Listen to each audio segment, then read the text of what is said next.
Okay.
Good evening and welcome to the Milroy Board of Education regular meeting for April 7th.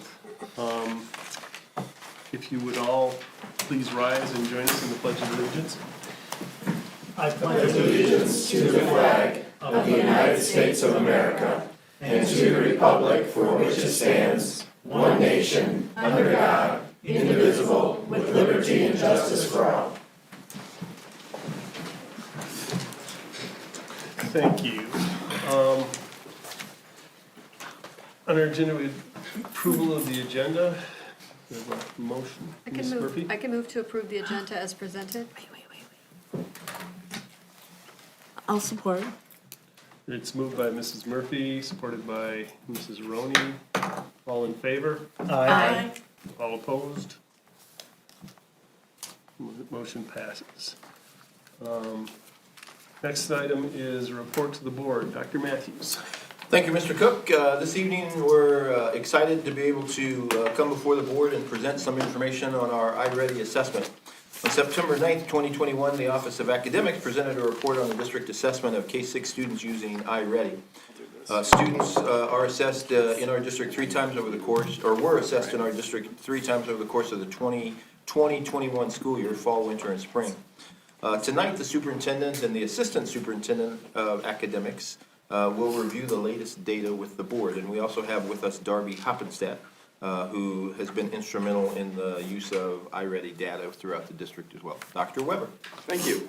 Welcome, and really great to be here in this moment. We're going to find out in a second why. So what iReady is a diagnostic assessment for grades K through 6 for those of you with K through 6 youngsters. Hopefully you've seen them doing some of the work in there. On there, if not, you might want to check up on them and make sure that they're caught up. Novi administers this assessment 3 times per school year, in the fall, the winter, and the spring. In addition to this, the assessment, there is an instructional component that I just mentioned. So for the board to understand, the data set that we're going to be looking at is in comparables to 12 million students who actually utilize this platform, 12 million. And tonight, the choice that Ms. Hoppenstedt and I made was to show the mid-year data from 1920, which was prior to the pandemic, and 21 to 22, which I wish I could say was after the pandemic, but it's still kicking. And however, when you see these data sets, and I know that Ms. Hoppenstedt is going to ask the board to do some interaction with the data, that what we're going to see as a community is really the impact of what having an aligned curriculum and having teachers who collaborate and communicate, parents who are involved, as well as our interventionists, our ancillary staff in special education, our teachers, our administrators, because there are, as per iReady letting us know, very few districts across the entire country that would have the ability to show you what we're about to show you. Let me click it. Yep. So iReady's placement levels, as you look at this on the screen, mid, on, grade, or above, you'll see that in green, so just kind of keep these things in your mind as we're going through. Early on grade level is a light green. 1 grade below grade level would be indicated with yellow. 2 grades below, light red, and 3+ grades below would be bright red. Okay, so we're going to start with looking at our math data. And let's give everyone some time every time we put a data set up to look at it and digest. So we're looking at our district level data set for the winter 1920 and winter 21-22. iReady's placements are really an indication of where students are expected to know at each grade level. So on grade level placement refers to students who may be considered proficient in their grade. Take a look at that. And typically when we take a look at data, we ask the question, what do you see, think, wonder? So certainly if you have questions throughout this, feel free to ask. This is good Looks news. pretty good, right? Yeah. This is high-level district data. So when you look at this data, the emphasis on this as well is we had a pandemic in there. Mm-hmm. Our kids, many of them weren't even in school when you look at this data set. I'm not so sure people understand how amazing this is. Mm-hmm. With what we've come through and where we are with this data set, it is truly stunning. Out of 12 million students who take this assessment, 12 million, our kids in our district ranks at the very top or near the very top, in the top 2%. And that is not by chance. That is not an accident. That is a disciplined approach to who we are as a school district. And it's a testament to our administrators and our teachers and our parents and the people who really, through this pandemic, put everything into it to help our kids succeed. So enjoy the next few minutes, because this, like I'm telling you as an educator, this is crazy good stuff you're about to see, all right? Wait. Question. I'm observing between the 2 years, and I noticed that the pink area, the 2 grades below, got a little larger. between the two. I mean, it's not a significant amount, but, I mean, pandemic, right? I mean, is that what we're chalking it up to? Yeah, that's a great wondering. And so, understanding that we have our multi-tiered system of support, and when we see that data, then we utilize our math and literacy interventionist to provide that intensive intervention. And what we really want to see is growth, right? So we're seeing where they start, but what we'll look at in a few other slides is growth that kids have made over the course of the year. I'm glad you left it there for a minute, because I was like, oh, that's a typo. They put the same exact thing there. That's weird. So No. it's a little harder to read on my screen, the numbers, but So- anyways. What exactly does this particular slide tell us? It tells us there was little to no drop off in academic performance in the middle of a pandemic. Woo, woo. Can we do a cheer for that? Yes. Okay, so we're gonna get into, to break this down a little more, the grade level data. And so when I look at this, like if you look at students in grade 2, those students really didn't have a typical school year until this year, right? They had a shutdown in their kindergarten year, didn't finish a full year. Last year was either hybrid or virtual. So just some of these things are important to note, and that's where, as you're looking at this, what do you see, what do you think, what do you wonder? And so scores were only included for grades and students who took the assessment at school. So for example, you'll notice 5th grade, it's missing a bar, right? 5th grade chose to have their students take the diagnostic at home, and what I already saw was that those scores really weren't reliable. I mean, we did have some parents who are really good at taking 5th grade assessments, apparently.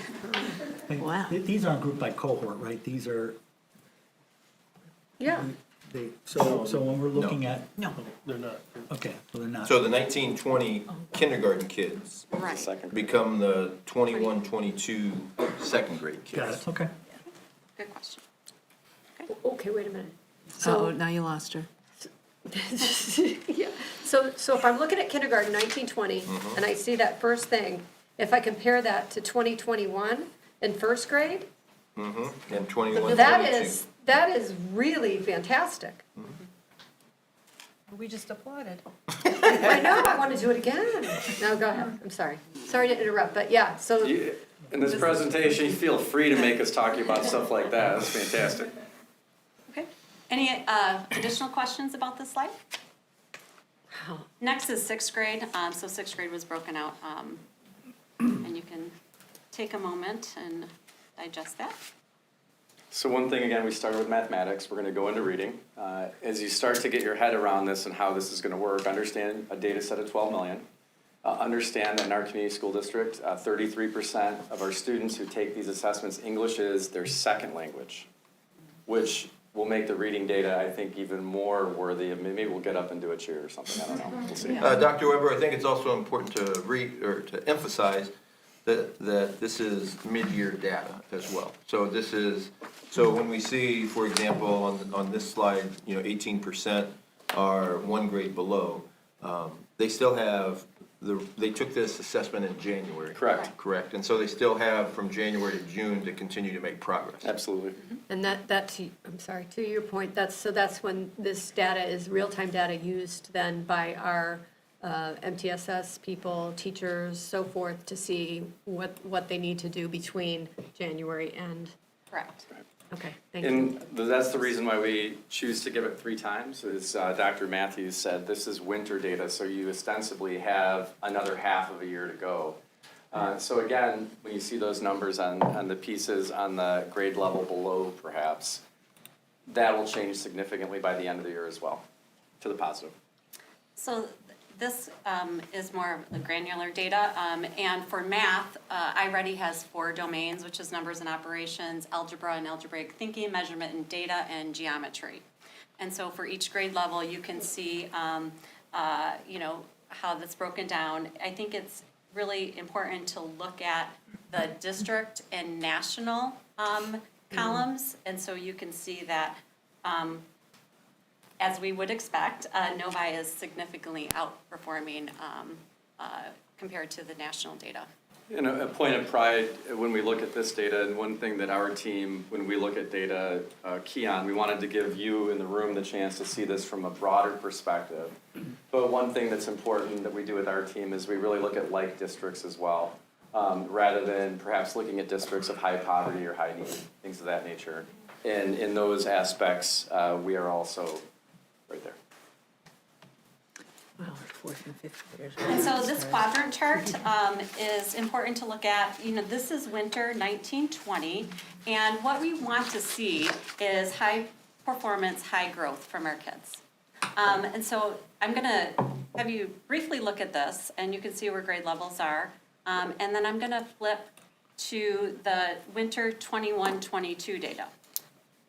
And so you can see that, you know, that positive change. We go back and forth. Yep, you'll have to.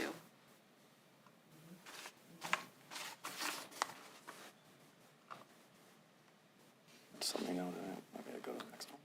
Questions or wonderings about this quadrant chart? So And in- again, this is oh, sorry. growth comparison, so not proficiency, but where kids are growing. So in this particular piece, really looking at the orange bars there, again, stunning. In so many ways, absolutely stunning.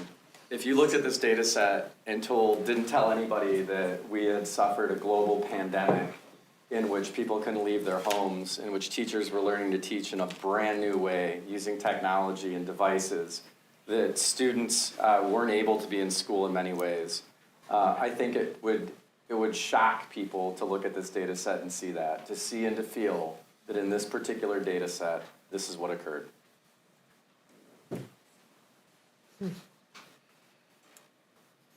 So next, we're going to get into our reading data, and again, this is high-level data, looking at how, you know, the placements have changed over time. And Dr. Weber mentioned it, but it's really important to note again that, you know, a third of our students are English language learners. So while we may see some students that can perform very well in math, they're still learning the English language. So, and we're assessing. So these are identical, yes? Yes. Wow. Except the number of students. Except for the number of students, right, but. Because I thought, when I was reviewing these earlier, I thought, well, they've just pasted the same results. And then I saw that, I promise you, we did not pay and then I everyone saw more money that to the do that end for was us. Trustee Hood, just, you know, for transparency, I'll say that it was the iReady company that came up with the data sets. We did not make them and cut and paste them and copy them in a back room somewhere. Thank So you. thank you for saying that. This is the data that, as a district team with our building administrators, walked through iReady with, and we were able to kind of spend some time analyzing and reviewing this. And having said that, each building gets a similar data set for the students in their building. That's correct. So we have a consultant that will come and meet with each building principal and whomever they choose to invite, which is typically their leadership team. And they can look at their building data and then really kind of distill down to students, to classrooms, and really helping them make some informed decisions on what they need to go towards for each student to make that growth. And I'd like to thank the school district for investing in that particular support. I know we have some administrators in the room who've greatly benefited from spending half days with a highly trained, fantastic consultant who comes in and works on these data pieces with them. And then this is our grade level data broken down. You can take a second to look at that, and if you have any wonderings. And for some folks, if you see, well, gosh, there's nothing in the in kindergarten or first grade, you're not seeing that red or pink. It's just because of the 2 and 3. They couldn't be 3 grade levels below, for instance, in kindergarten. so I'm glad you brought that up. Can you speak a little bit to, in grade 5, there is 8% and 10% in the 2 and 3 grades below, so I assume that's 10%. So looking at grade 5 in 21-22, it's 10% in the light pink, and I don't think there's a number in the dark pink. I didn't add up all the numbers to see what the difference is. Can you just speak to that 10% a little bit? So that's, this is where data is a fantastic piece because it will help indicate perhaps where we need to dig into. Well, and I would say, knowing our 5th grade building, right, it's where all 5 buildings come together. So we would have, obviously, more students in that grade. And like I mentioned before, those are typically students that are receiving intensive intervention services or specially designed instruction under special education. Thank you.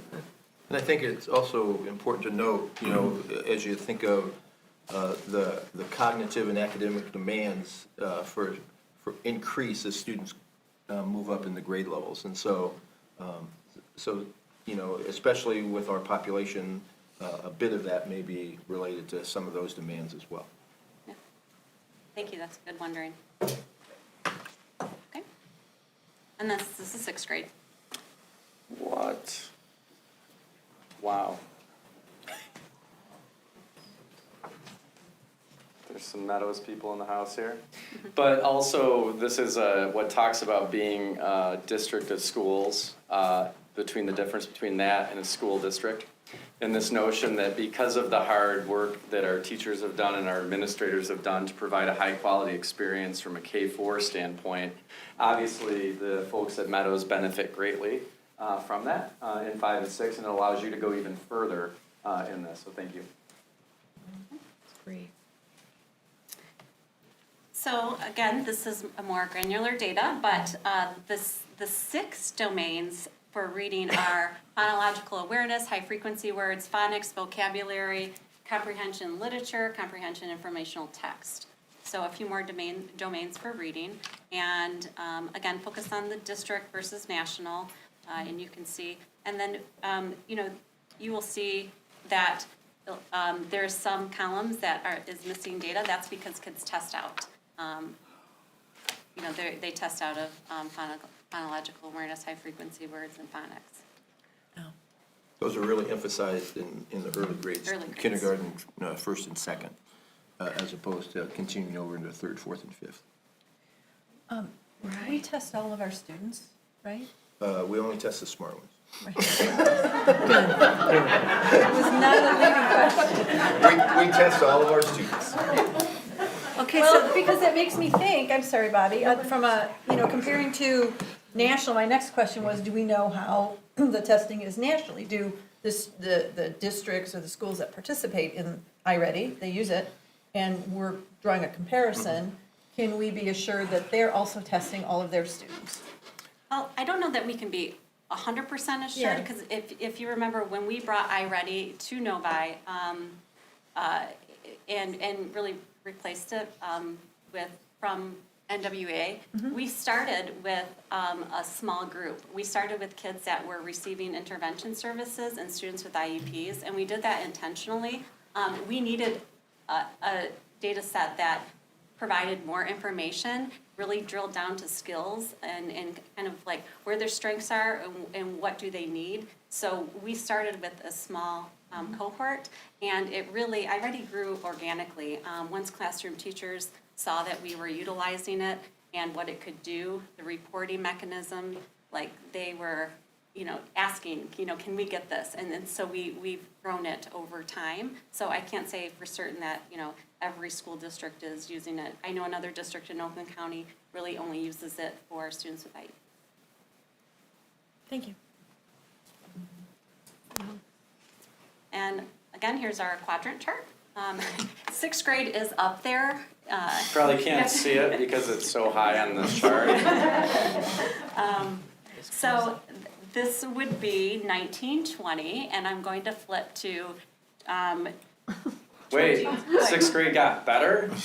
Or off the chart. So Wow. 1st grade. I'm though, sorry, really what went do you, down. how is that, How's it possible? what do you attribute that to? I attribute it to the things, respectfully, Ms. Hood, that I mentioned before. For the past 12 years, what we've done here is we've built a system where we've articulated our curriculum, where we focused on deep collaboration, where teachers were the ones who were in charge of building that curriculum. We've had administrators who have led incredibly well and banded together to help every classroom in this district have a similar experience, and that was not occurring 12 years ago in the school district. When you do that, when you focus yourself on these pieces and you come in, when you build an MTSS system, yesterday was the 50th anniversary of 504. In 2010, this school district had 4 students with 504s. How many do we have now? 275. Because we chose to ignore that law and not provide the services we needed to. And I'm proud of the fact that in the past decade, not only have we went after that, but we built a multi-tiered system of support where K through 12, we have highly trained interventionists digging in to help students. This data helps us to know which kids, gives us a data point to know which kids need that assistance and help. Allows parents to know exactly what they might need to do as well. And one of the reasons we like this as well is because this particular platform is much easier for parents to understand. All due respect to NWEA, you get a RIT score, and you Google RIT score, right? And you're trying to figure out what does this mean. This is much simpler. And really to add all of that curricular work and support, but we've also been intentional about focusing on social emotional learning and students' well-being and mental health. And when students are mentally well and we're taking care of those needs, they are going to perform better. And if you remember us coming off of the pandemic, and everyone's anxiety is high, like we miss time, we need to do more, we need to go faster. And Dr. Weber was very intentional in saying, we're gonna go slow. We are going to focus on building relationships, connecting with our kids, making sure that they feel seen, valued, comfortable in the learning environment, because when we do that, then we can go fast. We can get to the hard stuff. Thank you for that reminder, because really for staff, one thing that we said at the beginning of this year is, I made this statement very clearly. You get to where you get by the end of the year curricularly. More important to get to know your kids, to see where they are. We can make certain ground up curricularly later on, but if we miss that social emotional aspect and the support that our children need, it is really difficult to get that back. And it's really hard for teachers to do, is to slow down. It really is. Held a circle with 70 teachers about a month ago, and you know what they asked for? They want to do more. Yeah, they want to do more. They want to work harder. They want to give more of themselves. They wanted more resources to do better. It's amazing. I mean, what a gift that our teachers are in this district. On that last screen, the first graders are like that. Is that simply because, last year they were in kindergarten and they did one day, that day? So they didn't have really a true year. That's a great wondering, and we in my intervention world, we're seeing a higher number of kids in first grade in need, and so not sure what the cause of that is, but certainly it's something that we're keeping an eye on. We're attending to. Having conversations with building leaders and classroom teachers, and thinking about what resources we may need. Phonics instruction is huge, and do we have the right resources? Are we targeting the right things to ensure that academically kids are getting what they need? And as we see some of these pieces over, now we're in our 3rd year, I believe, of already. So now we can start to take a look at that data set and see, is there an area where it seems that we have a need, a consistent area? And with that, what we're looking at with our elementary building administrators is a core reading program to even further enhance what we're able to do on a literacy end. Thank you. You're welcome. And here you go again. This is growth when you look at it. Again, to the families in the district and the kids in the district who worked so hard. This is the data set. It's here.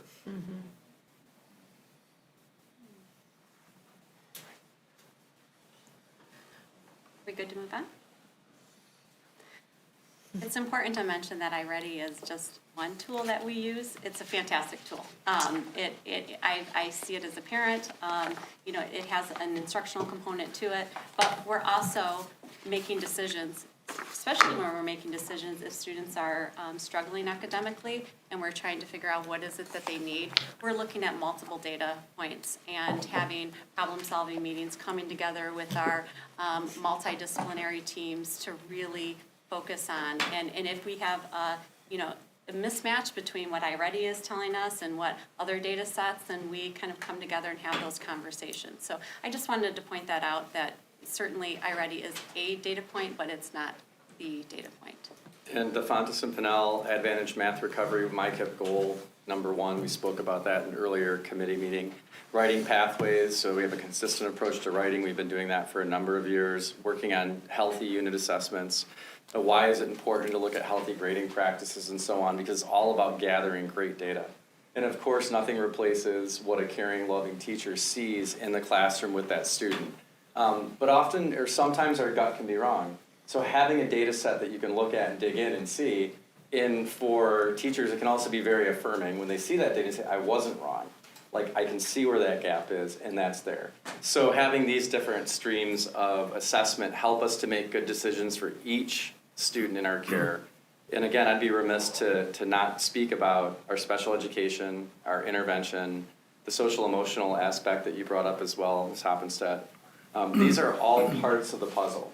There's never one thing. I think when somebody looks for one silver bullet, one magic thing to change everything, that education simply doesn't work like that. It is an amalgam of everything together, whether it's recess or lunch or how they get to school in the bus, right, with our bus drivers, what we do and how they sit in the furnishings they sit in. Are they ergonomically sound? Are kids allowed to move around the room? Or are they told to only sit in one place and not fidget? When you put all of these things together, think about it this way. Think about it like being a door. In that door, to get through that door, you have all these combination locks. Back in school, in high school, you have to figure out the combination lock. And what you have to do is to try to unlock all 50 of those to get through the door. And that's really what our team here in Novi does with each of our children, because there are so many different points. But this is something that helps to ground us consistently K-6. Questions? Yeah, I do, if I can. Do we use the investment we made in Chromebooks here for the kids to be able to take iReady tests? Yeah, Okay. we do. Do- Go ahead, I'm sorry. I was just going to add, and also for the instructional component, students are able during the day or at home to utilize the instruction component to iReady. So they can take the iReady tests at home as well? No, not the test. Great point. The instructional component. So we didn't really talk in depth about the instructional component, but basically it takes the student's level in the various domains and provides instruction and practice and a bit of an assessment at their level. So it's an individualized plan. And so some students are doing that here at school. Certainly they're able to do that at home using our Chromebooks. But what I was curious about, on the Chromebooks, when they're taking the assessment, do we lock down the Chromebooks, or are they allowed to use calculators and the internet during, while they're taking the assessments? So if the assessment is in need of something like that, it pops up automatically and it's right on the screen for the student. And then our teachers administer the assessment, so they have an environment where there's an amount of consistency in that administration. Like walking around and Yep. ensuring that kids aren't, So it's not locked down, but they just have to be monitored, is what you're saying? And the diagnostic, yeah. yeah. Mrs. Murphy? Oh, do you have another one? No, but go ahead, Al. Oh, I was just gonna, so you said it's an individualized plan, is it, so I know that there's some programs that are like progressively get harder as you answer the questions, is that kind of the way No. their instructional? It will take, so the diagnostic helps us identify, their proficiency levels, and then iReady will chart a path for students.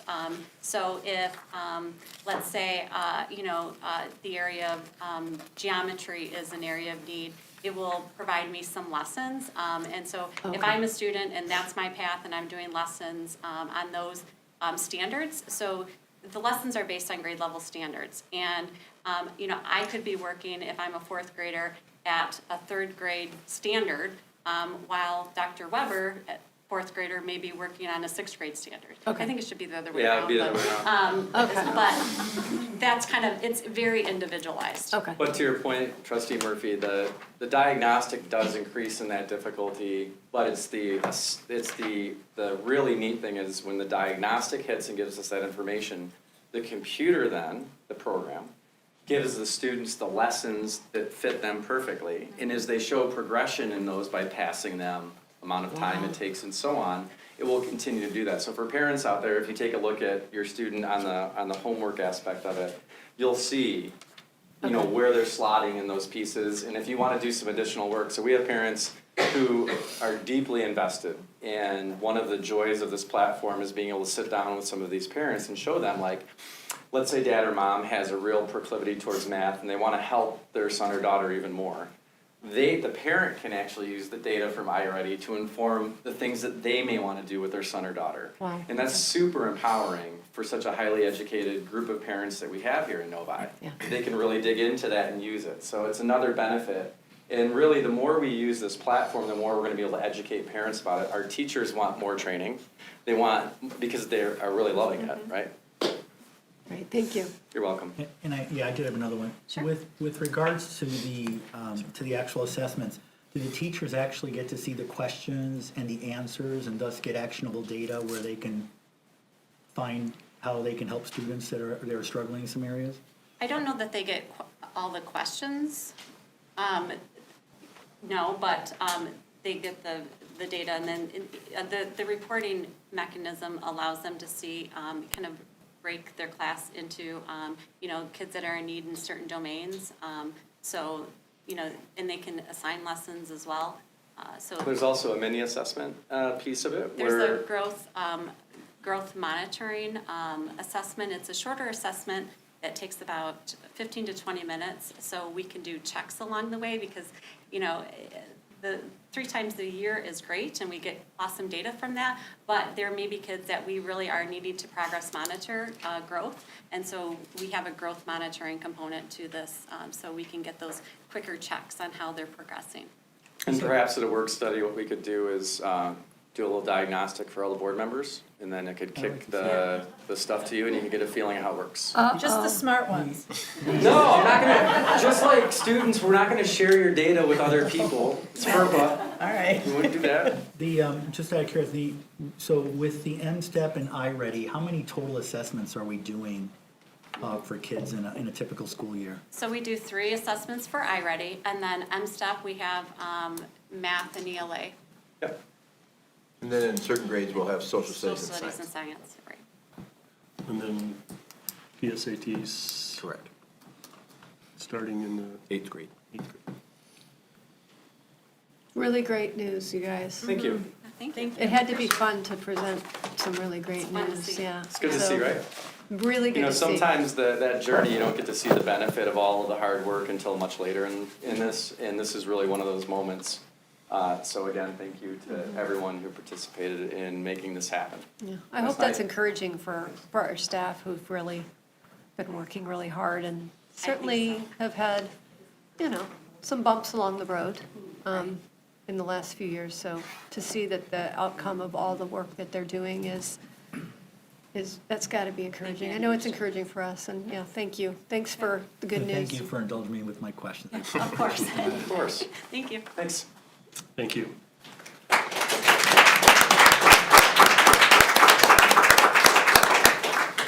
Okay, that brings us to our first opportunity for comments from the audience regarding, related to agenda items. Need to, fortunately, it's not in there. Yeah. Yeah, it's hard to see. I was hoping to blow it up on the screen. I'm just going to read this, and I'm sure most of you are familiar with it, but there's many here who probably are not. Individuals who wish to address the board must identify themselves, their address, and any organization they represent. The board and individual board members will not directly respond to comments or questions that arise during public participation portion of the meeting. Individuals who wish to address the board shall direct their comments to the entire board and not to individual board members, the superintendent, or other school district employees and members of the audience. Behavior that is intemperate, abusive, defamatory, or discourteous, or that otherwise interferes with the orderly conduct and timely completion of the board meeting is strictly prohibited. Once again, these are comments related to agenda items. If you've got your green card, let's make sure we get them up here, and we will call your name, and you'll have 5 minutes to address the board. Trustee Cook, I think I have 3 that claim to have comments related to the agenda. So Sharon Trumpy, first one.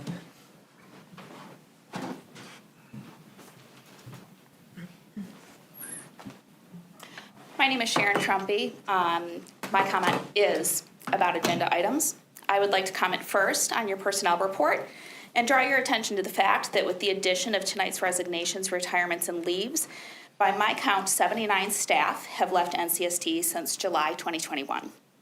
That is not including the pending departure of our superintendent, nor the potential loss of Dr. Weber, who is a finalist for the Northville superintendent position, or the potential loss of Dr. Kinzer, who I understand is a candidate for superintendent in Mason. It also does not include the numerous teachers who I have personally spoken to in the past week who are looking for other job opportunities in light of these losses from the top. I find this alarming. I would also like to comment on your consent agenda, which includes approval of meeting minutes from the closed session on April 5th. I noticed that this closed session purported to be regarding advice of the written legal opinion of your attorneys lasted 2 hours and 8 minutes. In contrast, your December 2nd closed session to discuss school safety in response to the Oxford shooting lasted 1 hour and 21 minutes. Your closed session on January 6th for the superintendent's evaluation lasted 1 hour and 55 minutes. It strikes me as unusual that a written legal opinion would require 27 more minutes than your school safety plan, and it leads me to wonder if OMA was violated in this closed session, including discussion and decision-making that is legally mandated to occur in public in an open meeting. Finally, I'd like to thank Dr. Weber and Ms. Hoppenstedt for their impressive iReady presentation. What a testament to the excellence of our students, our families, our teachers, and the leadership of our Assistant Superintendent of Academics, R.J. Weber, and his team. Thank you. Thank you, Mrs. Trumpy. Betsy.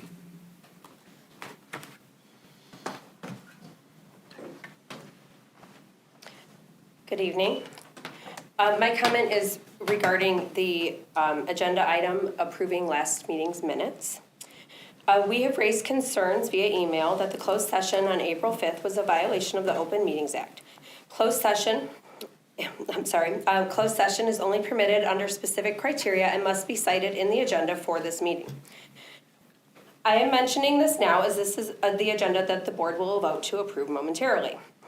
The agenda lists that the closed session was entered into to consider material exempt from discussion and disclosure by the state or federal statute, per the referenced portion of OMA. The agenda contradicts the reasons stated in the email sent out to NCSD families from Dr. Ruskin a couple hours before that meeting began. The email from the board's president said that closed session would be entered into to, quote, discuss next steps in beginning a superintendent search process, end quote.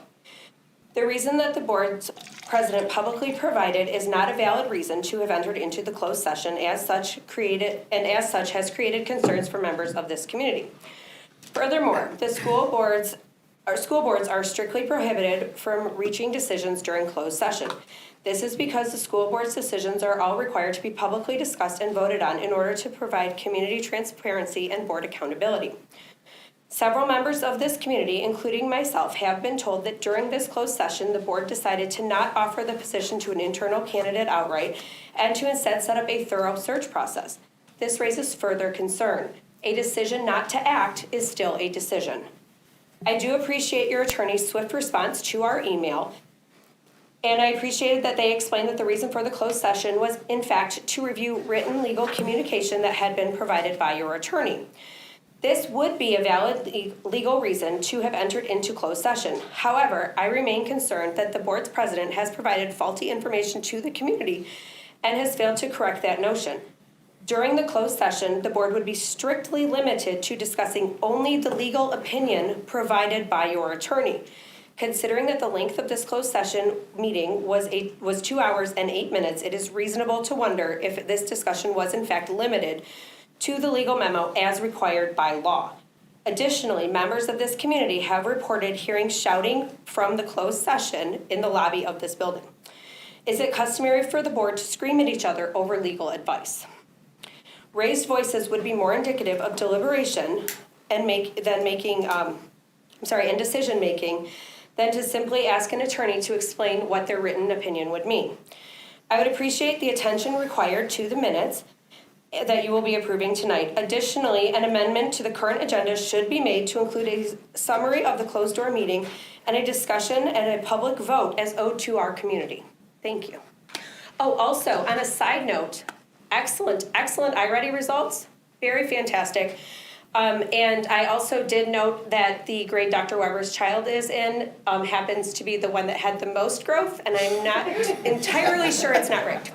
That is all for me for the evening. If I may say, my son has said that, Dad, I like a lot of things you've brought to this district, but I don't like iReady. My children also, in fairness, don't like it, but I do find it to be very beneficial. They think the cartoons are corny, but what are you gonna do? Thank you, everyone.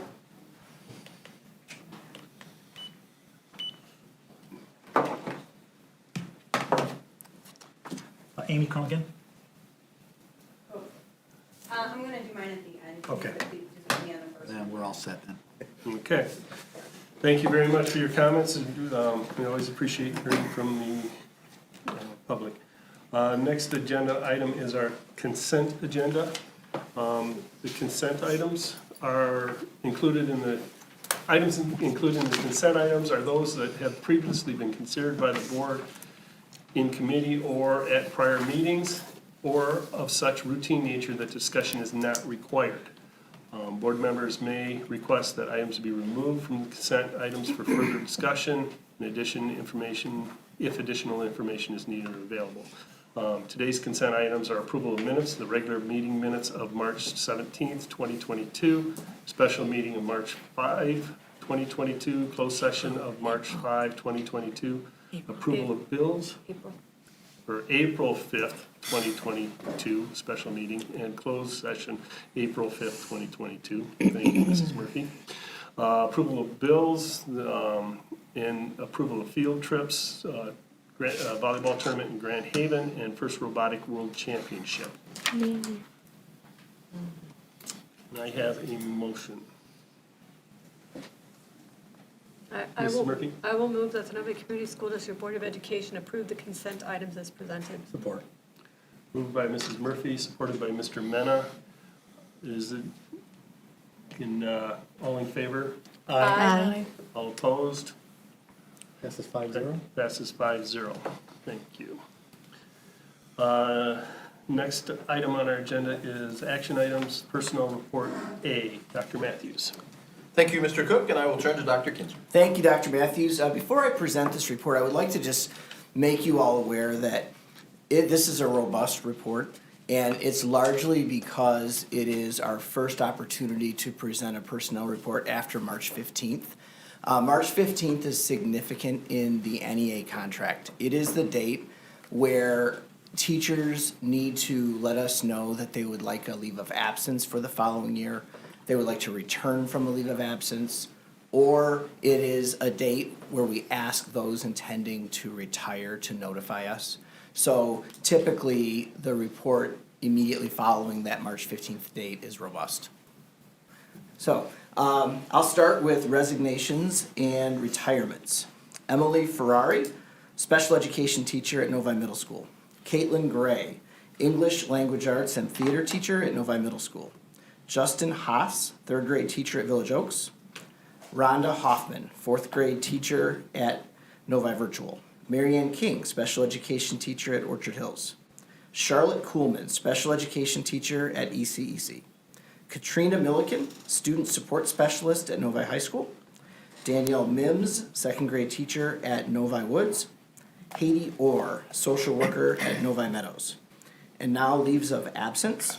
Christina Armstrong, kindergarten teacher at Parkview. This is a year 2 childcare leave of absence. Natalie Capatina, A second grade teacher at Parkview, this is also a year 2 personal leave of absence.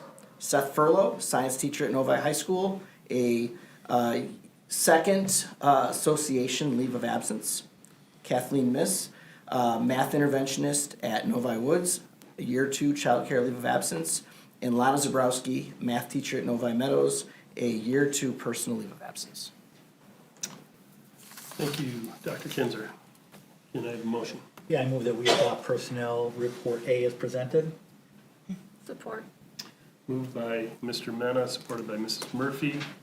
Do we have any questions? I do, Dr. Kinzer. I noticed some of the names that are on the resignation list are people who I've seen in the past under leave of absence. Could you explain that? Yes, so the NEA contract allows teachers to request a leave of absence for a year and then to renew it for a second year.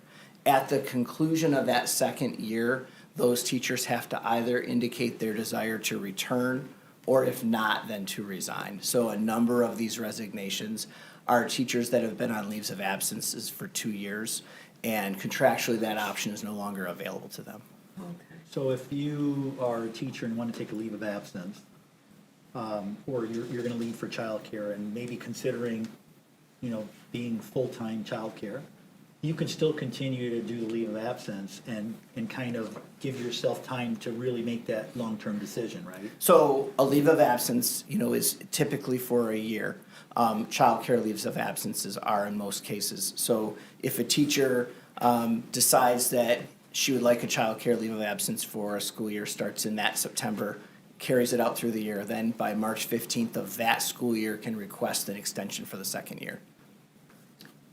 And I'm guessing the reason you choose the March date is because you have to do the planning for the following year, schedule-wise, class-wise, all that kind of stuff. So by them doing that, I know that a few years ago, I'm trying to remember if you were here at that point, but we had a lot of discussion around the need to, I don't want to say incentivize, but encourage teachers to let us know so that the planning for the next year could go a little more smoothly and we would know who we needed to fill in. So that's why you're saying that March 15th date is. Correct. Okay. And I think the March 15th date for leaves of absences has been in the contract for a long time. In 2018, there was incentive language added for retirement. Okay, that's what I thought. Okay, okay. thank you. So what you're saying, there's an incentive for somebody to put in their name, officially put in for retirement and leave before March 15th as compared to after. And that's why we're seeing it now, because we haven't had a meeting since. Correct. We did have a meeting on the 17th, but we were not able to process Right. everything quickly enough for that. Gotcha. Okay, makes sense. Any other questions? No? We'll call the question. All those in favor? Aye. Aye. All those opposed? Passes 5-0. This brings us to Personnel Report B. Dr. Matthews. Thank you, Mr. Cook.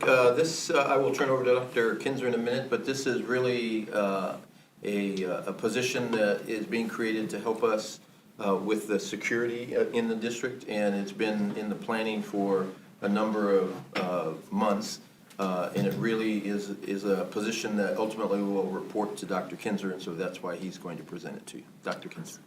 Thank you, Dr. Matthews. The district is in the process of a large-scale security enhancement project as part of the 2019 bond initiative. This project includes the replacement and expansion of our decade-old access control system. The new system will be implemented on a majority of the doors in the district to replace the traditional key lock system with a more robust electronic access control system. The new system is currently being implemented at the Rohr building and will be phased in across the district over the next few years. In working with our security consultant, it was identified that the complexity and growth of district security would require a staff member to manage and support the district commitment toward enhanced security.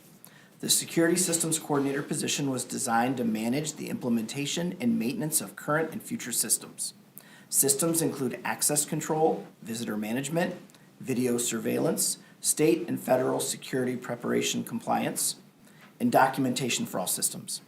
This vital position will coordinate with administration, law enforcement, security consultants, facility, technology, and building staff to ensure Novi security systems are running at optimal levels. The district posted this position in February and received 21 applications.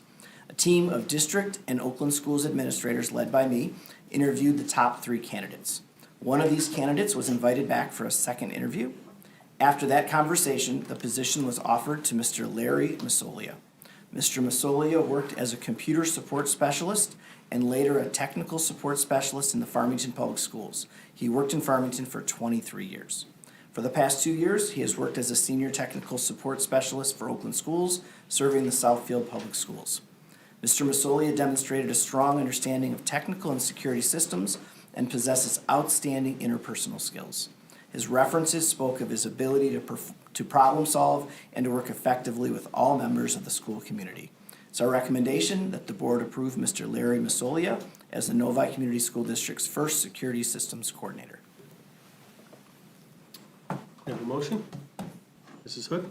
I move that the Novi Community School District Board of Education approve Larry Masolia as the security systems coordinator. Support. Moved by Mrs. Hood, supported by Mrs. Roney. Any questions, comments? When does he start? Monday. Depending on if you approve this, he would start Monday. Awesome. Mrs. Hood? I just want to say congratulations. Reading his background, he looks like a perfect candidate for the job. Yeah, we're very fortunate. Yeah, thank you. Any other questions, concerns? I'm Okay. just smiling because, you know, I have this thing for techno geeks and and he looked like he fit the bill, so, yeah. I hope he Okay. took that the right way because that's what I look at myself. I kind of look forward to meeting him. I grew Yeah, up so with, do I. I grew up with a couple of Mazzolias that had a common last name and a couple of guys in Mazzolia and. Well, he did not mention you, Mr. Cook. No. So you were not on his reference list. If he is, he's the little brother turning into a big brother watching us. So, I will call the question. So, all those in favor? Aye. All those opposed? Motion carries 5-0. Thank you. This brings us to our information and discussion section. First item is a policy update. Dr. Matthews? Thank you, Mr. Cook. The Governance and Policy Committee met on March 14th to review a sub-policy for Policy 2002, Learning and Achievement. This recommendation comes from Miller Johnson, the district's policy provider. The sub-policy adds new language to the end of Policy 2002 as stated below. And so, as you read this is a child find statement. Currently, we have a child find obligation. We don't have a policy that addresses that. And so this policy language comes to us from Miller Johnson to add to the end of Policy 2002 and our child find obligation. So it describes the child find obligation that we have. It identifies the people who are responsible for that child find obligation as well. And historically, we don't put in names of specific people, but according to the Miller Johnson, it is required that we have the names of those people in there. So if people refer to our policy, they will know the name of the person that they're trying to get a hold of as well. But this is something that we do in the district already. This just puts this in policy for us. So, Go ahead. so instead of putting names in here, can we put positions and then like put the matching name in the addendum? I will check with Mr. Sutton, but I believe we're required to have the names. But Okay. we'll check. There's another place that we're required to put names too. That was- Yeah, but we'll verify.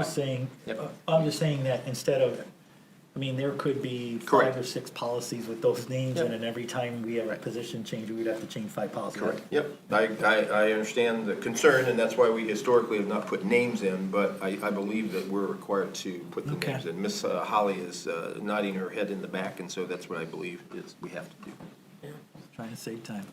Yeah, well, So this would, something if this policy you. committee to stay on top of, obviously. Yep, so this comes from Miller Johnson, and if the board, it would come back to the board at our meeting on April 21st for approval, if the board does not have concerns with this.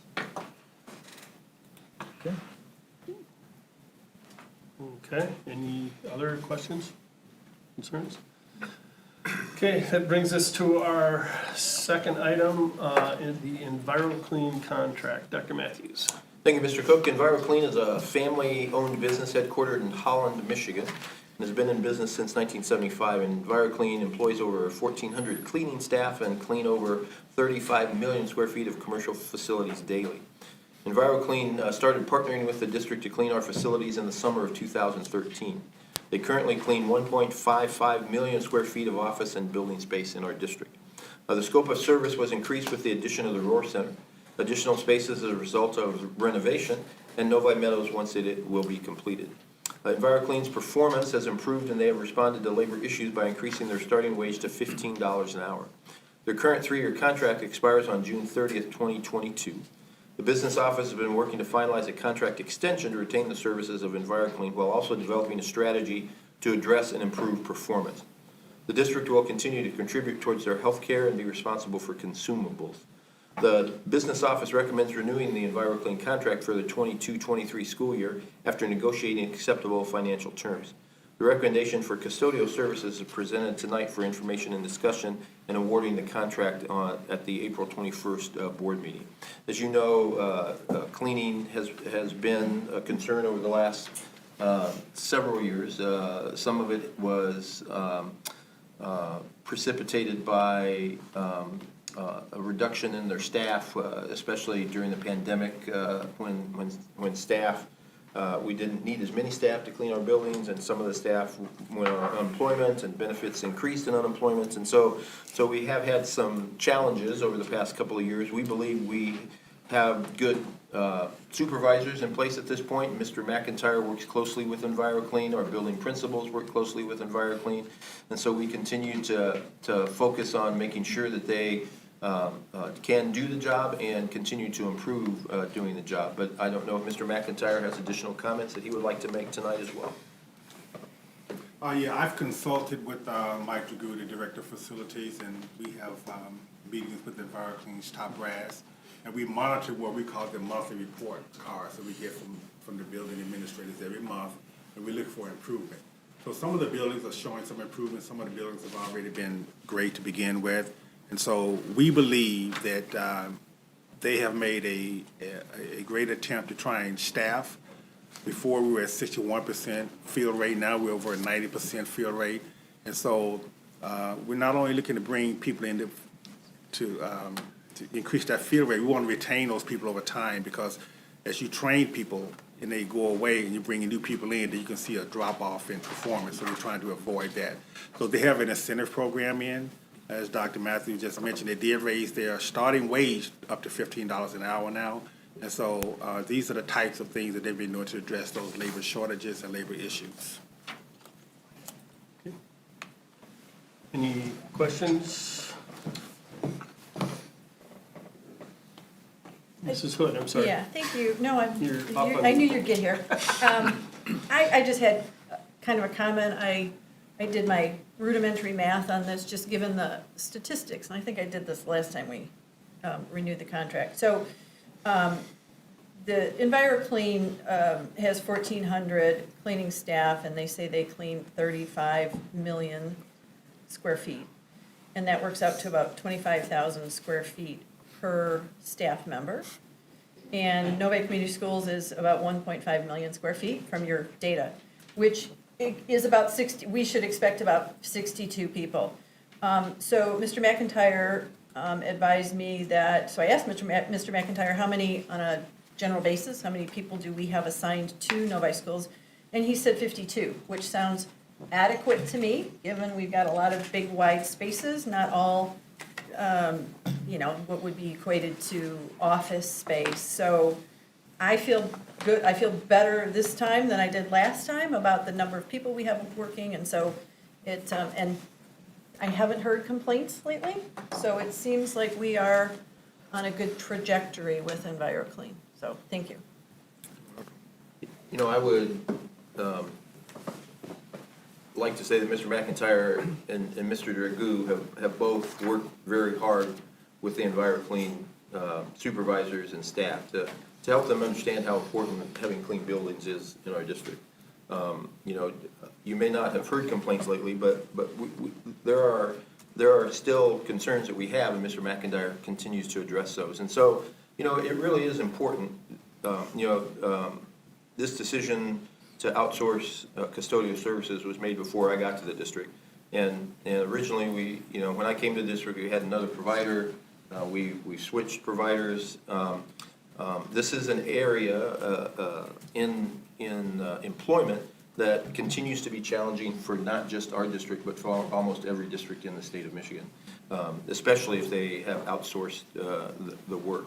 And so, we continue to try to ensure that the staff from EnviroClean clearly understands the importance of cleaning our buildings well. And we've done some incentives for them, provided lunches, for example, for the daytime custodians. We continue to look for ways to help them understand that they are really part of our district, and they need to have ownership of in the district as well. And so, we understand, that some people in our district staff might argue that they aren't doing the job. But we believe that the partnership that we've developed with EnviroClean really has helped us get better, and the service is improving. And some of the pandemic-related challenges that we've had, we think we've gotten past. And so we really believe that we're moving in a positive direction with this.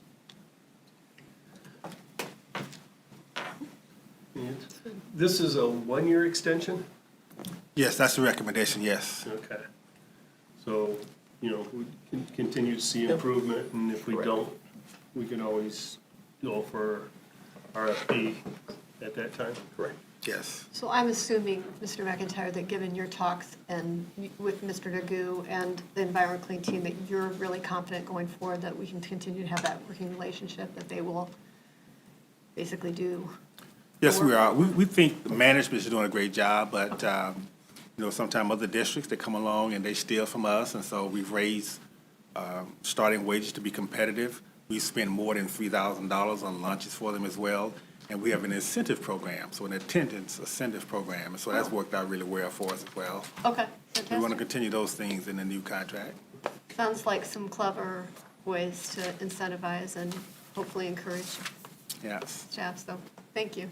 So with Mr. Dragu and Mr. McIntyre walking through the door, shadowing, blocking out the sun, Dr. Kids are running behind them. Right. Okay, any other questions? No. Welcome, Dr. Ruskin. It's Mr. Cook. Okay, we will move on to the next item, which is committee reports. Governance and Policy Committee.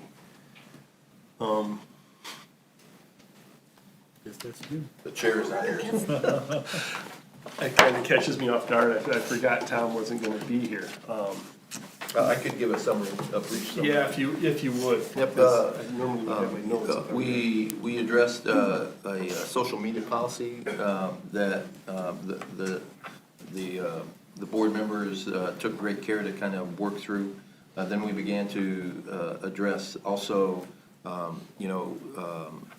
the instructional materials policy and try to get the language correct in that instructional material policy. Some decisions were made, and those policies are going to come to the board on April 21st for discussion. And then, based on that discussion, they will either go back to the committee or they'll come to the board for approval at the meeting after April 21st. Okay. Thank you, Dr. Matthews. Like I say, I would have had my notes here, but I was thinking. The next one is the DEI committee, and It's still fresh in my mind because it was just tonight, so I don't necessarily need notes. But I do want to say, we have a relatively new committee this year. So we met for the first time of the new committee since the start of the year, and I am been fortunate enough to be appointed the chair of that committee. We did get an update on our MyKIP goal. MyKIP, yep. Number 4, and Dr. Weber and Ms. Hoppenstadt, who did another presentation here tonight, presented that to us. And that was born out of the work that, excuse me, that we did in the past, and I'll just read that goal really quick so you know what we talked about. Novi Community School District will infuse a focus on diversity, equity, and inclusion into existing school improvement teams that are built upon a structure that engages staff, students, and families by June of 2023, so it's a 3-year plan. We got an update really from each of our elementary schools, all of our schools. Dr. Weber and Ms. Hoppenstadt kind of presented the highlights of what they're doing at every school around this goal. And we also had several administrators there that was fortunate that they came because they got to chime in on some of the work and clarify some of the additional things that they're doing at their schools to support the efforts and the work of our staff around those issues, and also incorporating both parents and students in some of those things. And even our virtual school is doing some really interesting things and really trying to make that a district-wide thing where everybody has an idea of what everybody else is doing, and so that K through 12 virtual school can also have a fluid experience that incorporates some of the same things that are going on at the other schools, obviously adapted. So some of that included the DEI committees at each of the buildings. We also had some different lessons. Obviously, many of the schools do, multicultural days and just different ways that we can celebrate the very different diversity in our district. So that was a piece of it. We also just kind of briefly had what other ideas the board might have for discussion. So I'm going to throw that out to the entire board, that if you do have other ideas for a future discussion, if you would send those comments our way, that would be great. And a couple of the other things we talked about recruiting diverse staff, and then some student survey results that are going to come back to us hopefully in June, which is around some of the work as well. And that survey goes out at the end of April. Thank you. Yeah, at the end of April. So we can expect that on a future agenda as well. There was also a little concern just expressed around, let's say, the work that the staff is working so hard on, and whether or not there is a support really amongst the board for that staff. So I just think that's something for us to be aware of, that there is some concern about the support for the work, and that, at some point in time, what that looks like. I mean, obviously, we put the goal in place, so really making sure that we are vocal about our support of the work that our staff is doing around this, I think is incumbent on us to at least pay attention to that being something that's out there. So appreciated that it was brought to our attention. Thank you, Mrs. Murphy. Okay, this brings us to our second opportunity for comments from the audience. This can be anything under the jurisdiction of the board. So just a quick comment for you as well, Trustee Ruskin. So we have folks coming up a second time. I currently don't know whether we have a governance policy on that or not. So unless somebody knows for sure right now, I'm going to let it go through, sort of like tie to the runner on baseball, right? And then we can discuss that. So we'll make this, if we do have policy, I apologize, I don't know of one, so we'll consider this an exception and not necessarily a rule going forward, okay? Sounds great. I don't know, so. I do think there's something in policy, but I'm not exactly sure the exact verbiage, so I think just letting everyone have their voice heard tonight is necessary and important. Okay, all right. With that, Kelly Breen?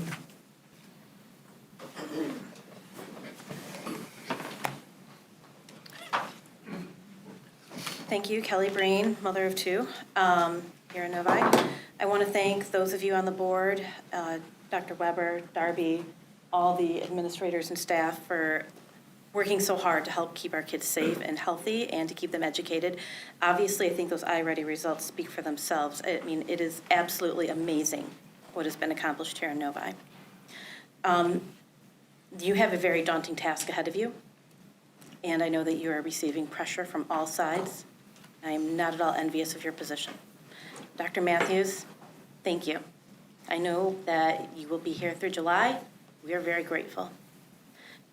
To the effect that we are discussing, or you have heard from members of the community, one of my biggest concerns here is, as you listen to the parents who move here in large part because of the schools, are you listening to the people that have built this culture that has yielded those iReady results, that has yielded these incredible academic performances, these 45 robotics teams? I am distraught that the other day there were, I don't even know how many principals sitting in the back row that came here in support of Dr. Weber. Are you listening to the people that are educating our kids? Because from what I can tell, they aren't feeling heard. And that is distressing. These are the people that take care of our children day in and day out. And their opinion, I believe, is of equal or utmost importance to the rest of us parents that are here when it comes to making a decision as to who is going to help lead the Novi Community School District next.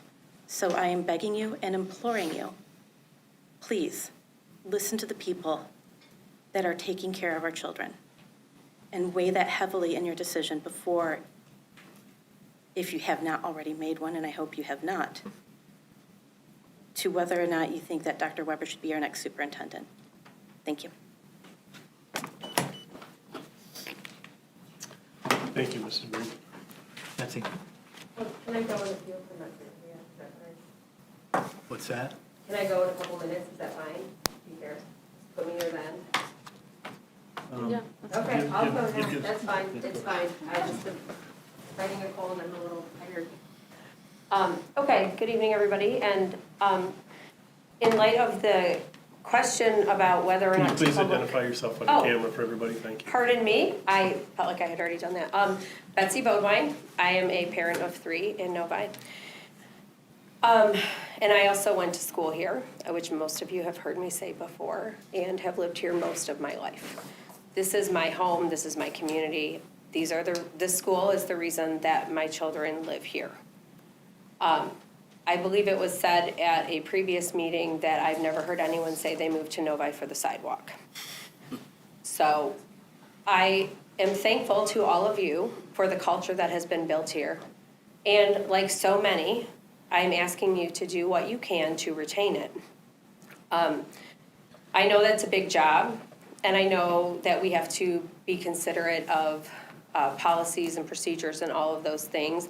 But I also know that in your bylaws, there is a great deal of discretion for exactly this scenario that is in front of you. And again, choosing to not act is a choice. This is something we talk to children about. If we choose to not do our homework, that is a choice, and the result is one that we own. And I think that's important. Additionally, I would like to note that I very much appreciated the conversation regarding EnviroClean. And I found it to be fascinating that we are all fully aware and willing to acknowledge that great turnover with our cleaning staff creates a disruption in the service, but we are not willing to acknowledge and act on the fact that a great turnover in our administration and teaching staff will have a disruption in the teaching services provided to my children. I think it is critical that we acknowledge that that is true in almost all professions, because if you cannot count on a new person to be able to show up and know how to vacuum the floor, I cannot imagine that you can show up with a brand new teaching staff and expect that they will suddenly know the history and the families and the many, many layers of politics that occur in this city. And I think it is critical that you all really factor in all of the factors here and consider creating the least amount of disruption for my children. I know most of you on this board do not have children in these schools at this point, so I think that your consideration might be different. But what I can tell you is at Village Oaks, when we had a principal turnover, there was about a third of the staff that moved on that year. Early retirements happened, moving to different schools happened, people switched districts. So I think it is important to acknowledge that changes in leadership often lead to changes down the line, and those things trickle down. We clearly at this point cannot prevent Dr. Matthews from leaving, as much as I would prefer someone to just tie him to his chair and end this whole conversation. I do believe that you have the opportunity to retain Dr. Weber and hopefully Dr. Kinzer as well, because you all have the power to control who works for you. That's your job. That's the one thing that you're really in charge of, is picking the superintendent. So if you could please focus on that goal for my children so that they could have the same continuous experience most of yours had in this district, I would greatly appreciate that. Thank you.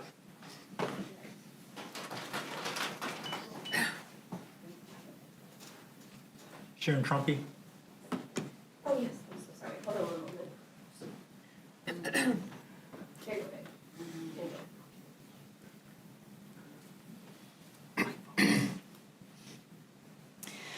My name is Sharon Trumpy.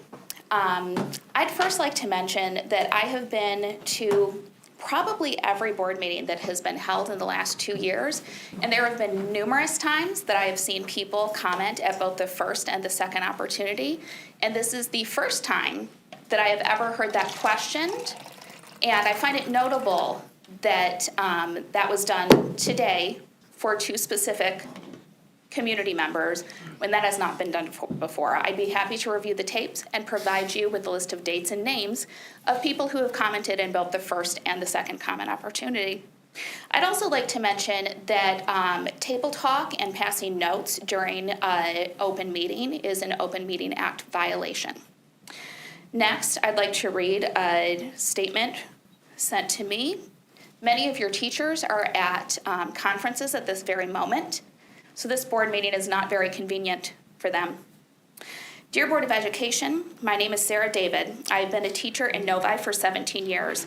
I'm sorry I can't be there tonight. Thank you to Sharon for reading my statement. I would like to voice my support for Dr. Weber to be named the superintendent of Novi.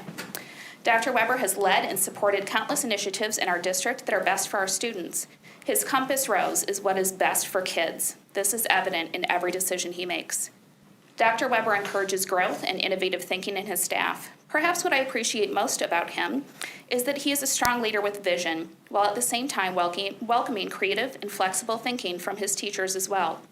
If I or any other teacher learns of a new teaching strategy, philosophy, or practice, Dr. Weber enthusiastically encourages us to try it and learns with us. He does not control the work, we do. At times he steers us in a specific direction, and other times he is a thought partner who works beside us. It is rare to find such a hands-on leader, and I have deeply appreciated and benefited from his support. Personally, I have grown immensely as a professional educator directly because of him. He has blazed trails to learning opportunities that have shifted my and other staff members' thinking. I am a far better teacher because of him, and I respect him immensely. I have had the pleasure of working with many amazing teachers in Novi. Many of these teachers have flourished under the support, guidance, and learning opportunities offered by Dr. Weber. I fear that without his support and guidance, for which they have expressed great appreciation, they will entertain the idea of looking elsewhere for other teaching opportunities. I hope that this is taken into consideration when you make your decision. Thank you for all that you do for our district. You are deeply appreciated. Sarah David. With my remaining minutes, I'd like to mention that I earlier attended the Dei Committee meeting, and I would like to expand upon my observations there, which were that there was not a little bit of concern expressed about the board's support for DEI. There was grave concern expressed about whether or not this board supports DEI. That was both from administrators, teachers, and community members. If you expect your teachers to feel comfortable doing this DEI work, there should be vocal and evident support from everyone at the board table. It was voiced today that teachers have expressed that they are afraid to become involved in the DEI committee or to do DEI work because they have seen how people who do that work in this district are treated and how there is a lack of defense for them when they are attacked. So I hope that all of you will reflect on that. Thank you.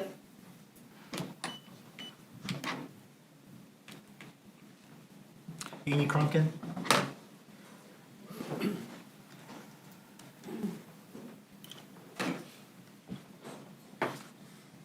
Good evening. My name is Amy Krupkin.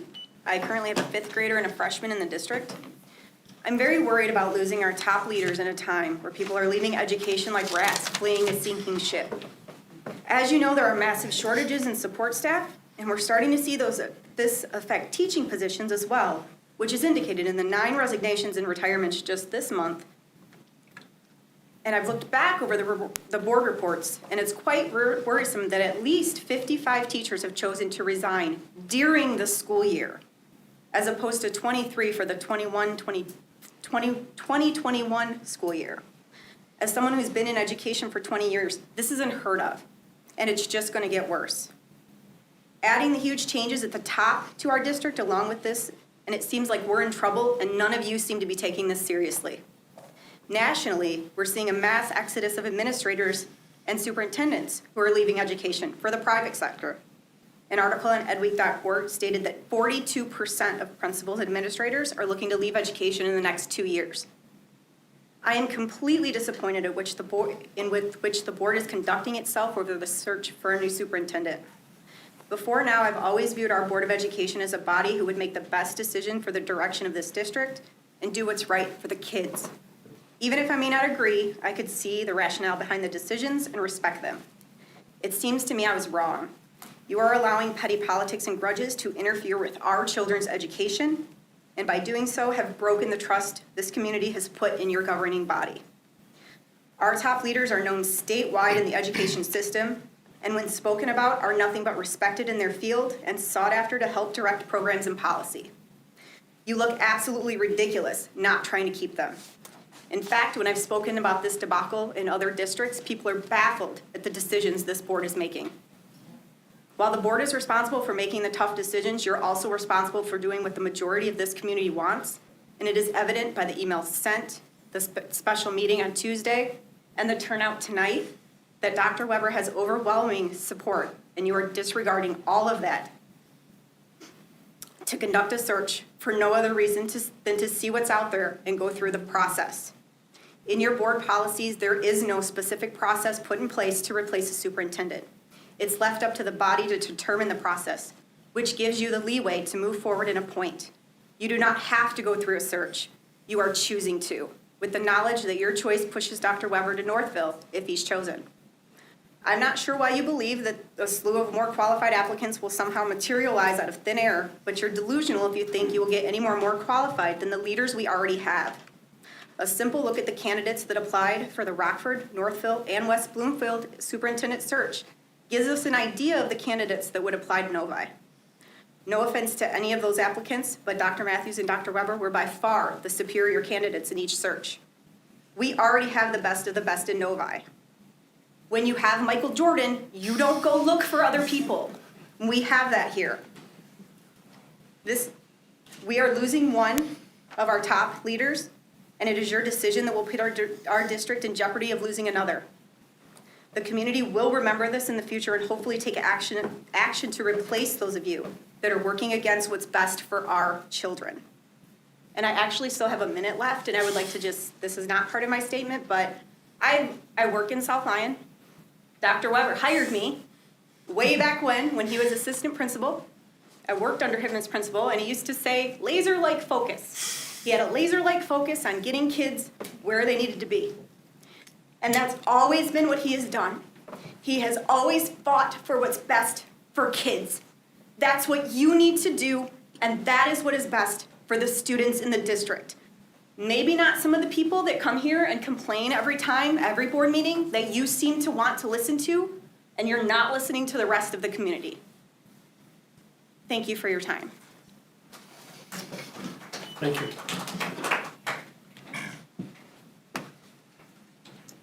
Catherine Dooley?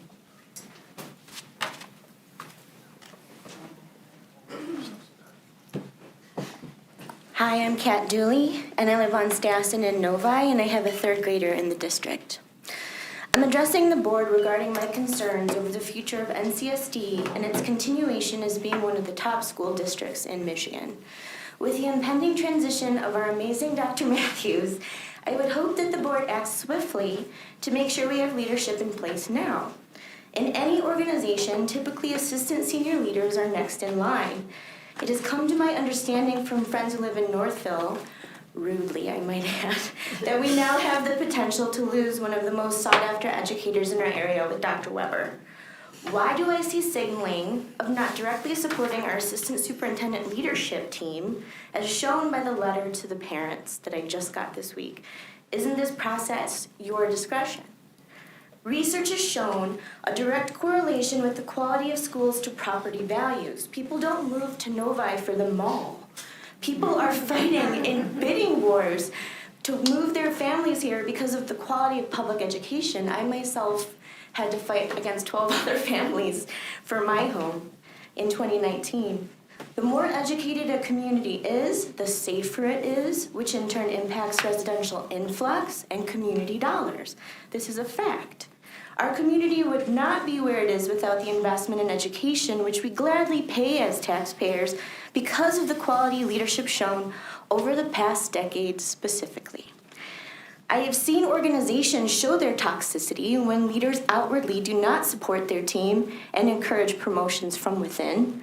I would hope that you have the foresight to understand that since we are already at the top, your delay could potentially be setting our children's future for a downward spiral by catering to people who have the choice to go private. Not all of us have that choice. Top quality education is a right, and we are so lucky to have it here at NCSD. Why would anyone in our community keep representing our public education in good faith when it is clear by actions that they amplify political agendas that are set on destroying public ed? That worries me. I don't speak often to you because I am also busy serving our community in other capacities, and I emphasize and empathize with the weight of your seats, and I don't want to minimize that. But I'm here to remind you as elected officials that you represent all of us, not just people who voted for you, as I actually heard at a past board meeting. If you don't want to build bridges and build our community up, because of love of your own personal comfort and status quo, then maybe you should reconsider your role.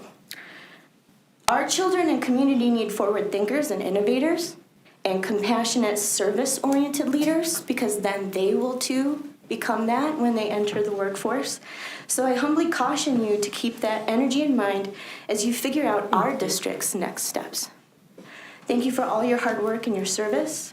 And I hope you promote, elevate, and actively appreciate the members of our NCSD family, not just with words on social media, but with your actions shown to us all. Thank you. Thank you. Nancy Strachan?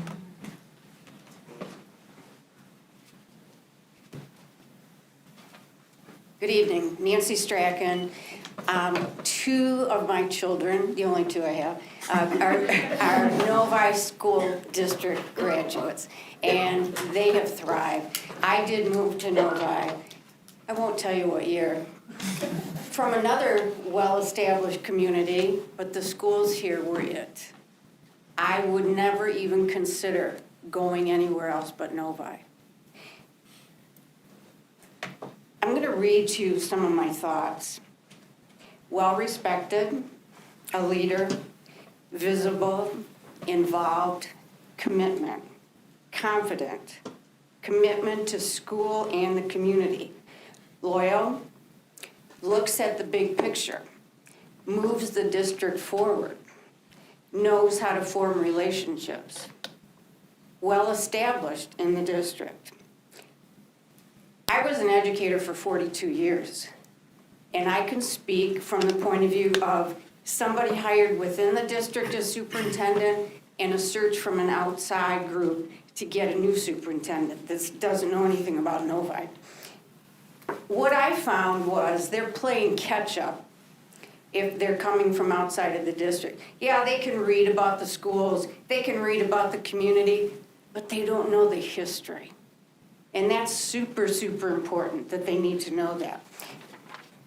You have to understand the grass isn't always greener on the other side. We have what it takes within this body, and Dr. Weber is that person that should be hired for this superintendent position. I think that too many times, all school boards, I'm not pointing fingers, do think that they owe other candidates from outside the district an interview. And that's fine if they come to you, but you should not be going to them. You've got what you need sitting in this room right now. They don't know the district. It creates a stagnant environment within the schools for somebody new to come in. They have to play catch up. And it's not possible to do that with a district of this caliber. They're not going to know where to start. And in that, I will conclude that I think you have to consider Dr. Weber. He's an extremely well-qualified candidate for the position. Thanks. Thank you, Mrs. Stratton. Sharon Knies?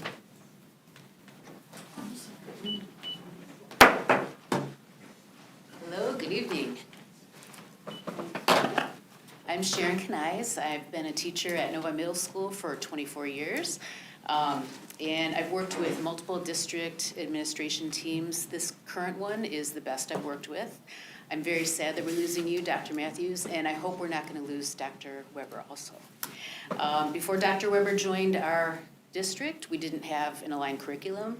He led us through that process of curriculum alignment.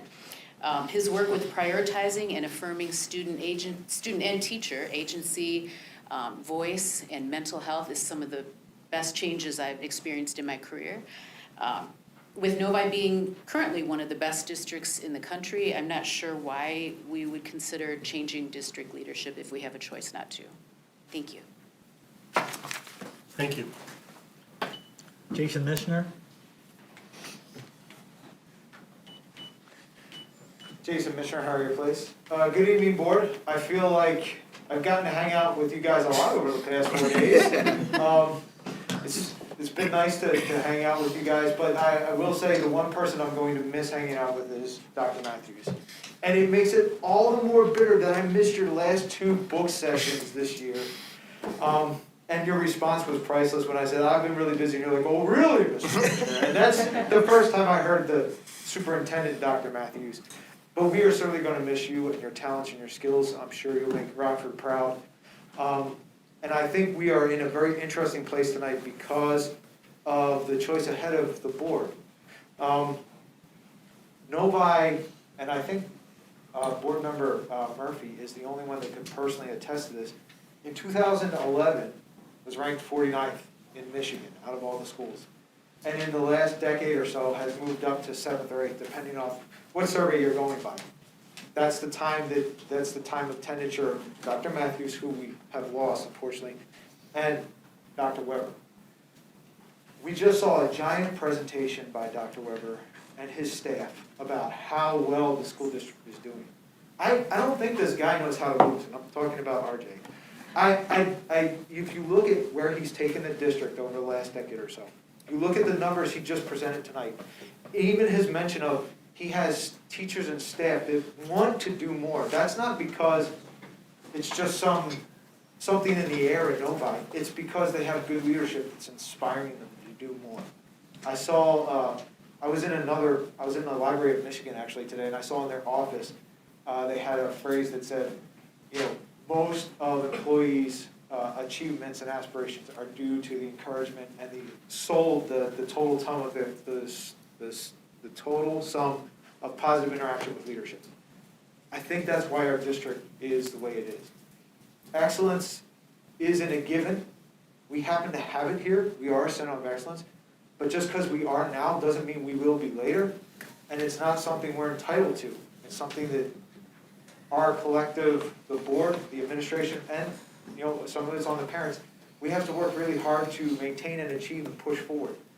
So I say all this to say that, to borrow the sports analogy that was started by somebody else earlier with Michael Jordan, if you have a team that is making it all the way to the finals every year, and you lose the head coach, and there's strong possibility you're going to lose your offensive coordinator and your defensive coordinator, you really need to consider how you can retain talent. Otherwise, you're going to go into a building phase. Building phases take several years before you can, again, contest for the title.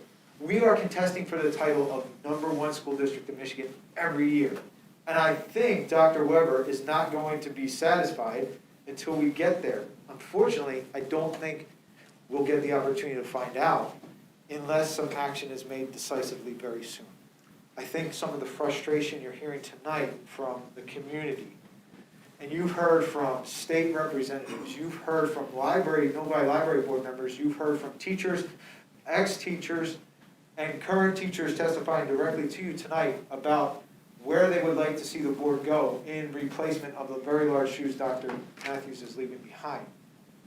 The problem and challenge before you right now is you have a clock ticking, and you have 4 days left.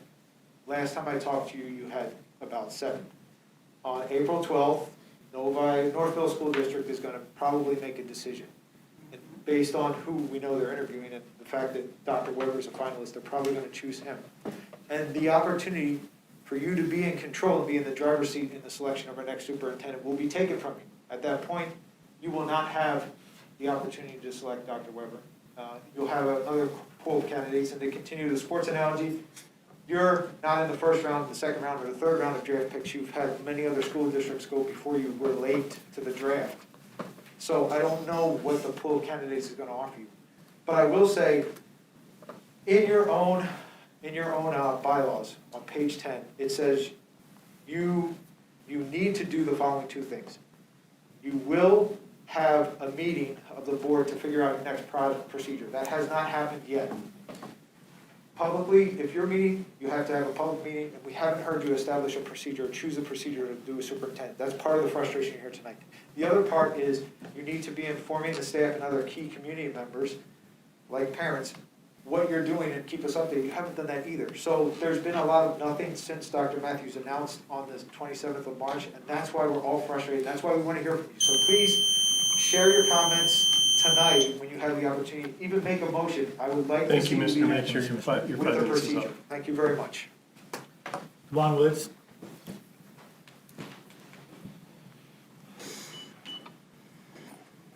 Good evening, Dewan Woods, Novi resident. Actually wasn't going to speak, but I actually come to a lot of board meetings that said similar thing. But tonight I just want to share thanks to Dr. Matthews and RJ. I consider both of them friends. And in full disclosure, we've had many conversations over a lot of years, and I couldn't be prouder of Dr. Matthews. And in some ways, he's been a mentor to me. I've had the pleasure of working at University of Michigan, Michigan State. Now I'm at Wayne State University. So my perspective is from the university. And Novi is one of the most respected school districts in this state.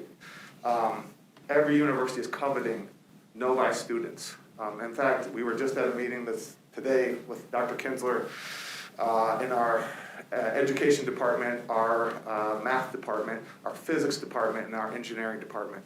And what they were talking about is building relationships with Novi and some of our faculty working on artificial intelligence, computer science, algorithm, physics, quantum computing. I mean, it covers the gamut, and they want to work with us. Why is that? Because we have a reputation, we have the students, we have parent engagement. We are a district that's coveted. And so I stand here with this perspective. In my mind, I feel like this is a moment in time where we have a large constituent in this community that wants us to do, why do they want us to do well? They want their kids to have a better opportunity.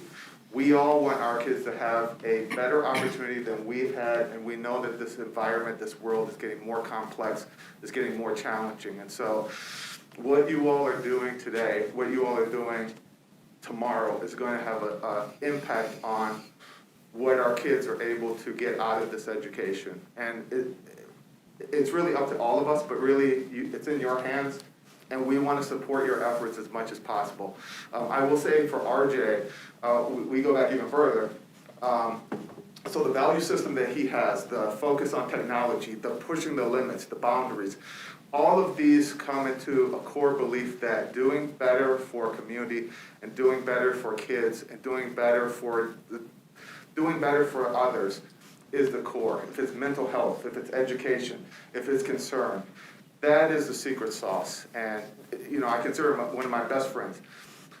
With that being said, I think in your decision on the superintendent, you have to take into account many different factors, and I would say, look at examples from Rockford, and I'm sure Dr. Matthews can give you firsthand examples of how that process went. But there was a focus on using the community, using the voice of the parents, using the voice of the teachers, using the voice of all of those folks who have a vested interest. And so if that's the process that you all follow, you're gonna come up with a great candidate. The question is, who is the candidate that we can all agree to support, be behind, and really give that person the support they need? The last thing I'll say, and this goes to universities, I'm at Wayne State now, but I would say there's a moment in time where we have what universities need. And I say it's all hands on deck. Get MSU out here, get Michigan out here, get Wayne State out here, get Harvard out here. Get all of these universities to start partnering with us so we can attract a superintendent, or we have a superintendent, who can elevate the things that we're doing now and take it to the next level. I think it was one of the board members who said they were a techno nerd, and that is something to be proud about. If all of our students stood up and said, we're all techno nerds, I guarantee you this would be one of the greatest stories in not just Michigan, but across the world, in terms of a district that is coming together with a focus and a laser focus on making sure that we are all focused on the kids and focused on the kids' future and being in a position to provide the greatest opportunities for them. And with the last 34 seconds, I'll say on a personal note, fun. The parents have been through a lot, you all have been through a lot. I think it's incumbent upon us to celebrate, if it's sometime in the summer, a get-together where we're all coming together and celebrating the blessings that we have. We are so fortunate as a district, and we sometimes fight with each other, which is good, healthy, but we all have to come together at some point and say, let's be appreciative of the many blessings we have in this district. Compared to some of the districts we're working with in Detroit and other places, this is a blessing. So, Thank you, Mr. Woods. Your time's up. Thank you. Mike Betts?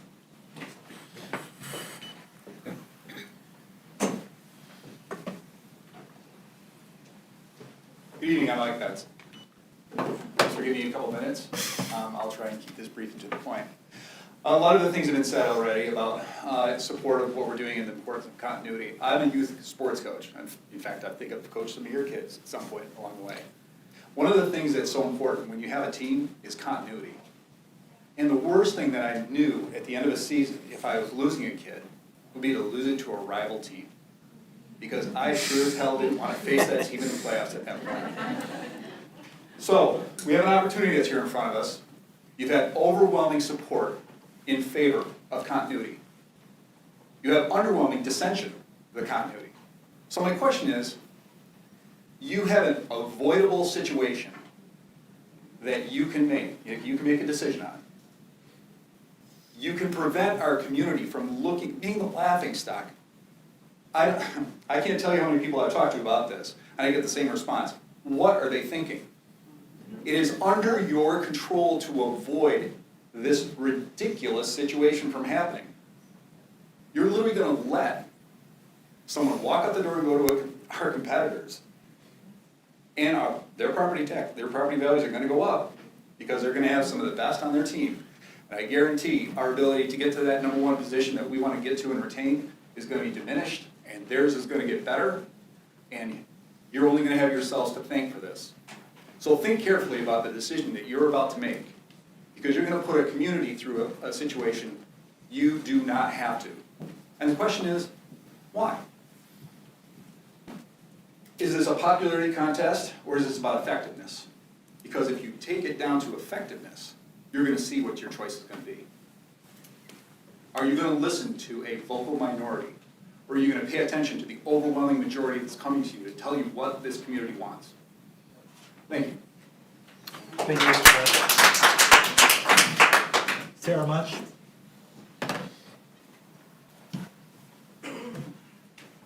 Good evening. It's funny, after not being to a school board meeting in person, but watching you guys online, it's much more entertaining in person. And And so this being my second opportunity to speak, and I appreciate you guys and the decisions that you have ahead of you. I didn't know, I probably should have made my comments during the first period, but I'm glad that I'm still able to do so now. What I wanted to mention coming into this meeting was to encourage the board to move swiftly with communicating the plan and timing before rumors start floating around about what's happening, when it's happening, and who's being considered, and so on and so forth. This is a very hard task that's in front of you. We have a lot of emotions involved. Our children are involved. And I know when we talk about property taxes, and yeah, that's important. I have 3 kids. The oldest is only in 1st grade. I want my kids to experience the same Novi experience that your kids have been able to experience. I want to have my number 1 finger out, you know, when my kid graduates from, all 3 of them graduate from Novi, and continue a long, much tradition here in Novi. And it does. You know, I talked about my sister on Tuesday who laughed when I said that, you know, she should apply for this position because they weren't likely to consider, I was uncertain if you would be likely to consider RJ. And she just thought that was funny. Somebody so qualified as RJ not being, I'm sorry, Dr. Weber being included for consideration. And of course, the situation that you're in is very timely. Which is why I think there's so much push to get this figured out soon. So I think earlier today we had one of the best examples of why it's important to keep Dr. Weber here with us. The iReady results, those are amazing. And that's because of the work he's done with the curriculum and working with our kids and helping to track the data and seeing how things grow and see how they change. And I wanted to also say here, sorry, my notes are all scattered around. Thank you, Dr. Matthews, for the work that you've done here, and I know Rockford is going to be very lucky to have you. And I want to thank Dr. Weber. Hopefully it won't be the last time I have this opportunity in person to do this because of the opportunities I've had with the Interschool PTO. And as I mentioned on Tuesday, how hard it was for me to send my son off to school. And I'm not an emotional, well, anyway, I'm not going to say that. I have some anxiety, and I can remember during that first or second meeting with Dr. Weber, and I think I started to cry because of all the feelings that I've had and the fear that I've had relating to sending my kid off to school with the pandemic and thinking he's going to end up sick and dying and all this other stuff. But then everything else that happens inside that school, the love and the caring and the learning that goes on in those schools is what has sustained my children, what has helped me to feel better, but also the connection that Dr. Weber makes not only with his staff and the leaders within the school, but the parents. It is, I can't express how much it has helped me to have this connection and to have these meetings and opportunities to connect in with a leader in the district, to know that it's okay, to feel the way that I feel. And I know that that is also being spread among the people in the district. So I wanted to thank you. Based on the data that we saw, I will repeat a line or a quote that Dr. Weber once used about that Rasheed Wallace said, "The ball don't lie." When you know you have the best, you can guarantee a win. But you just have to make sure you get the right players on the team. So, thank you. Thank you. Sujata Rahman.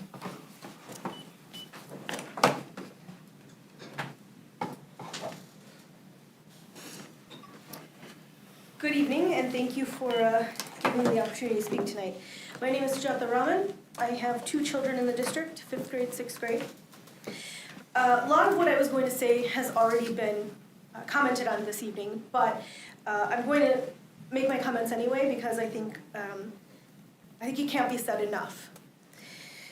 The issue of how this board should undertake the decision regarding the next superintendent of this district is the latest request by a large swath of this community that is largely being ignored by this board. I spoke to somebody today who said that they had had a conversation with a member of this board, and that board member indicated to them that there is a process that must be followed and that we have to follow that process. I'm just going to reiterate again what has been said in this room this evening, that the Novi Board operating procedures has a specific section on the succession plan for a superintendent. And nowhere in that section is there a requirement for a search. There is no process that's laid out. That process is up to this board. Since I've been attending these meetings, I have seen members of this board advocate for and elevate the voices of a few, and the action on the concerns that they raise are swift. The decision this board makes as it relates to the next superintendent will directly and markedly impact my children, the children of other parents in this room, or those that you have otherwise heard from throughout this last week, the teachers, the administrators of this district, as well as the other community members that have a stake in this decision. And all of that should count for something. Actually, it should count for more than the few voices that are opposed to this, are opposed to naming Dr. Weber as the next superintendent without going through a search process, because I don't see any of those voices here. The overwhelming majority of the comments that you have received, I know because I've talked to these people. I've talked to the stakeholders that have reached out to you asking that you elevate Dr. Weber to the next superintendent of this school district. And, sorry, I lost my place. I understand the desire to be thoughtful and thorough with this decision, as you should be. And under normal circumstances, a delay in that decision wouldn't be detrimental to the district. But we are not dealing with normal circumstances.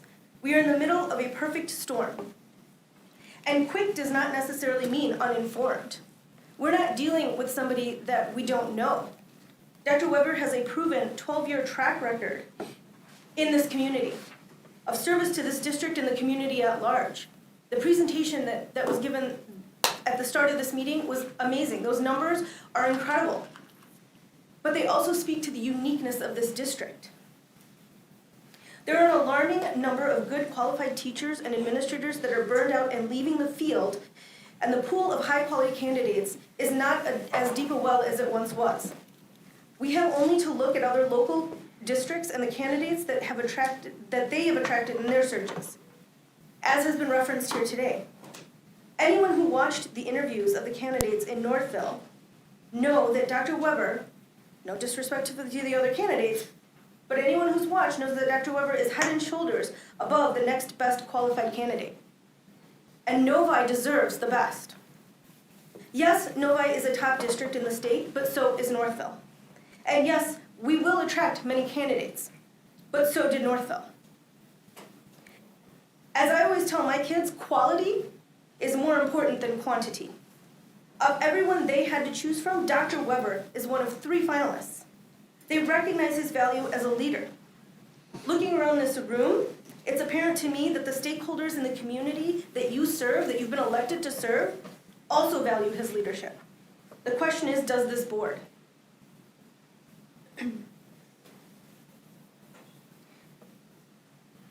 As I mentioned, the search is not the only tool at the board's disposal. It's not a requirement, and it's not the only tool.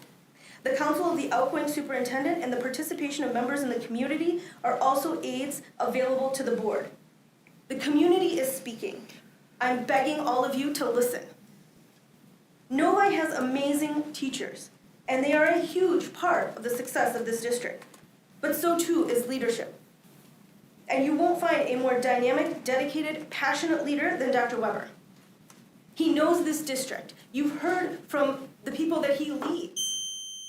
And it's important that we listen to Sorry, Mrs. Vaughn, your time is up. Thank you for the opportunity to speak. Mike Kowalski.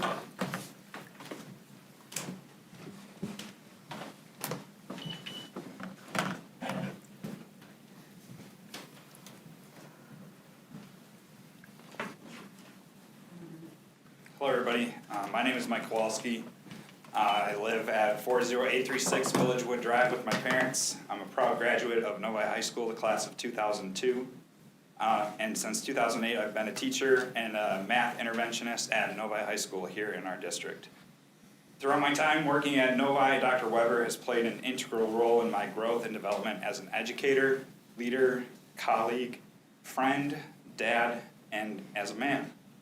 He has shaped me into the person that's standing before you here today. As a lot of people have mentioned already tonight, there's a significant list of contributions Dr. Weber has made for our district. Some of them have had a direct impact on my life and my job here at the high school. One of those things being creating and implementing with us at the high school our MTSS intervention program, over which the course of the last 8-ish years, I've had a chance to work very closely with him and Mrs. Hoppenstepp, who reported to you guys earlier tonight. Our intervention program would not be what it is today if it were not for Dr. Weber's support in the beginning stages of our program. He encouraged us to proceed with something that was new and different and other districts were not doing. If you look around at other districts, they are trying to copy our model. This is mainly because of the input from Dr. Weber and his support for our team. I am deeply, I owe you almost my whole career, Dr. Weber, so thank you for continuing to support us through this program. The students at Novi High School flock to our room for support, and without his push, it's not something that we would be able to offer. I could probably go on for a while, a long while, but I think I'll just pass the mic off to somebody else or back to you guys. If the board can't recognize the contributions Dr. Weber has made for this district, for this staff, for this community, you guys have missed the entire point of education. We are at a unique point in time, coming back off of the pandemic. We are at a reflection point in education. We have the chance to do something amazing, and you are about to let it slip out of your fingers. We've already lost one, Dr. Matthews. Congratulations and good luck on your future endeavors. I'm going to miss our back to school. I think everybody knows what we're talking about. And I'm glad Rockford will get to enjoy those. I hope you can forward me your Friday memos. I'm going to miss my 3 paragraphs every morning on Fridays. I'm sorry, I drove from Farmington as soon as I saw no one could comment, so I'm a little out of breath. I hope the board is going to reconsider Dr. Weber as an internal candidate for the interim superintendent position. In my opinion, it's absurd he has not already been named the interim superintendent, as he has assisted in a majority of curriculum decisions over the course of the last decade. If Dr. Weber is not one of your final candidates for the superintendent, I fear you are going to be on a more difficult search to replace several other positions across the district. We have the chance to act now. I am proud Novi child. This is my everything. It means the world to me. It's my job. It's my life. These are our kids. And you need to act with the best interests in our kids first. And that is it. It is not the bottom line. It's not about money. It's not about going to our rival that wears that ugly orange color. It's about our kids. And if it's about anything else, you're doing it wrong. I'm here today because I'm from Novi and because I'm proud. But I'm here today for our kids. Not the ones that are streaming on the billboard out in front of my school, but the ones whose parents can't make it to conferences. The ones who are slipping through the cracks. And Dr. Weber has worked so hard to close with me over the course of my tenure at Novi High School. I am proud to work here. I will continue to work here to make Novi the best place it could be. You have the chance to do that right now in front of you, and I ask you to act on that. Not for me, for all the parents that could not come in here tonight because they're working another job so they could buy a house in this community. Thank you.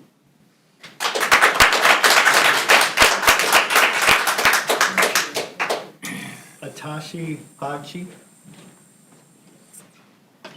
Good evening. My name is Atashi Bagchi. I'm a 20-year resident of Novi and the parent of 2 children, one in the middle school and one in the high school. And the reason that I came here is because I'm so happy to be part of this community. I love living here, I love the diversity, I love everything about the community. But myself and many of my neighbors, the reason we moved here is because of the school district, because of the excellence in the district. And I feel that making a change at the top leadership, such a drastic change, losing 2 of our top leaders, is not going to serve our district well. Our kids have been through a lot with the pandemic. It's been very disruptive to them, and I'd like to see the continuity so that this district remains the excellent school district it is. And the speaker before me, I feel like brought tears to people's eyes because that's the type of teacher that an amazing school district has. And the right leadership retains a teacher like that who cares so much. So I'm just here to voice my support for Dr. Weber, and I hope that the board is going to consider the voices of the parents and the community. Thank you. Thank you. Is there anyone else who'd like to address the board?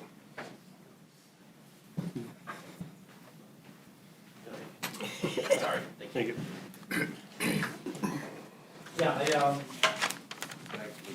Please identify yourself. Yeah, Adam Stevenson. I've got a 4th and a 6th grader here in Novi. Systems are hard, and like I'm looking around the room and hearing like these people talk, and I'm realizing that I take for granted these systems in place. The community school district, the board itself is a system, and I should be participating more. Like this is my second one. Like I'm coming to something, I'm showing up. This is an improvement, right? These are the small steps we make to make sure that our community is going the way that it should. And like there are people who grew up in Novi who are raising their kids in Novi, and that's really, really cool. I grew up in White Lake, played against Novi competitively in sports, beat them at tennis. It was 4 doubles, I was not great, they were really upset. But I looked to Novi as a place even 20-something years ago that I wanted to raise my kids, and it's because of these systems now that I'm very comfortable. I'm taking all of you people for granted, and it's kind of wild to think that if we don't do something to maintain this, it's going to be gone. Like, these people realize it, you guys realize it, like, this is something that's important. This is something that, you moved here 20 years ago because Novi is a place you want to be, that you want to raise your kids. And, like, I'm the biggest culprit, admittedly. I'm taking this system for granted. What is Novi? But I really think that, I don't know Dr. Weber, I don't know Dr. Matthews, like, clearly people do and speak very highly of them. Like, it seems important enough to make a decision on. And like, I'm thinking from a business perspective, right? Like, if there is that turnover at the top, it is difficult to keep things moving. And like, this is my perspective. And I guess to a sense, to continue the sports analogy, like, you guys are on shot clock, it seems. Like, I've got 3 minutes left. Like that's a thing. You guys, it seems like I have 4 days left. That's not a lot of time to make a big decision. But it seems, again, I don't know a lot of these people, but like, it seems like kind of a layup and you're dribbling at half court. Like, I don't know what's going on. There's a lot more behind this. Because, like I said, this is my second one, but wow, I would like to know more. Like, that's what I'm asking for from a board. This is like, be transparent with the information about why you guys are either delaying or when you're going to make a decision and what is leading to those things. Because as a community, as a person who looked to Novi, again, Vietnam tennis, I had to lighten it there. I want to know what's going on. And that's where, like, that's where we, the people, get to vote. Like, we're electing the board. We want to know if you're keeping our best interests in mind. Thank you. Thank you.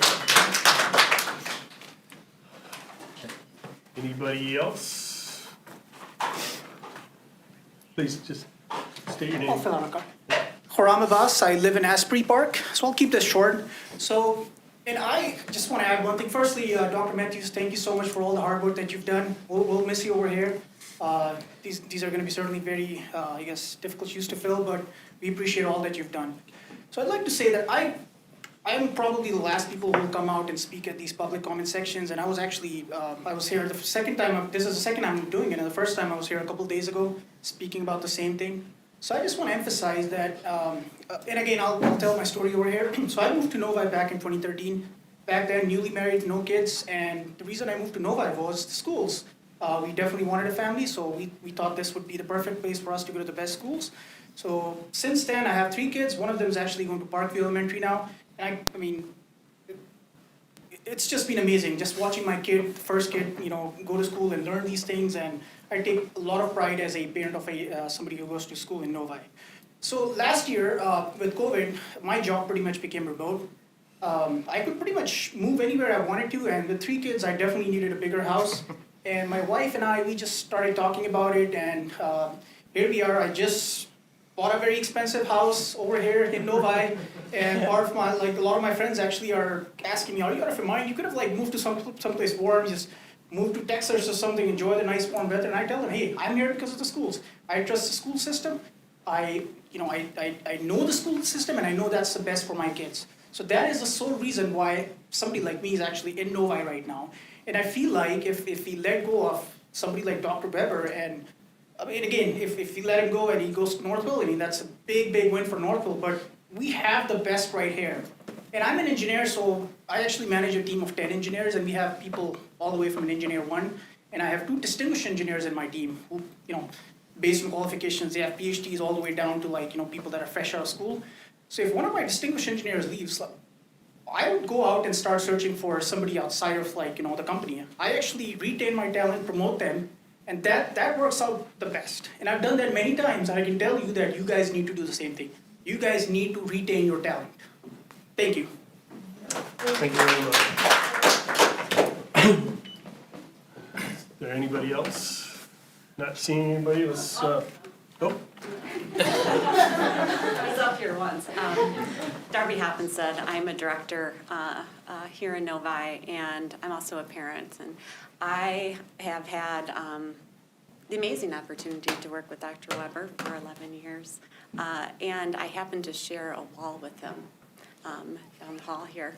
And he is quite a big personality. I hear guitars playing, drums, and I hear sometimes where he will knock on the wall and say, "I have this idea.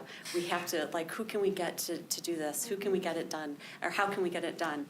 And there are many of us that have been on this wild train of making sure that we can provide innovative, supportive services to kids. And when Mr. Kowalski talked about building an MTSS system, we are an absolutely high achieving district, but we have children who, as we saw tonight, 5-10% of kids that are in need of additional support. And RJ was absolutely critical in ensuring that we had this full continuum of service for both academic, social, emotional. I have probably never worked with a more brilliant, talented, committed, passionate leader than having worked with Dr. Weber. And Dr. Matthews, I'm not going to say goodbye to you yet because you're also right down the hall. But the really neat thing about the partnership between Dr. Weber and Dr. Matthews is that Dr. Matthews would allow Dr. Weber to take his crazy ideas, get the right people on board, and make them happen. And I believe that's what has put us at the top of the state, and if not the country, in the work that we're able to do because of these ideas and inspiring the people. Someone talked about that tonight, being inspirational. And I don't know if you've ever worked with an inspirational leader who, will not only inspire, but also take the time to connect and check in and ask how you're doing.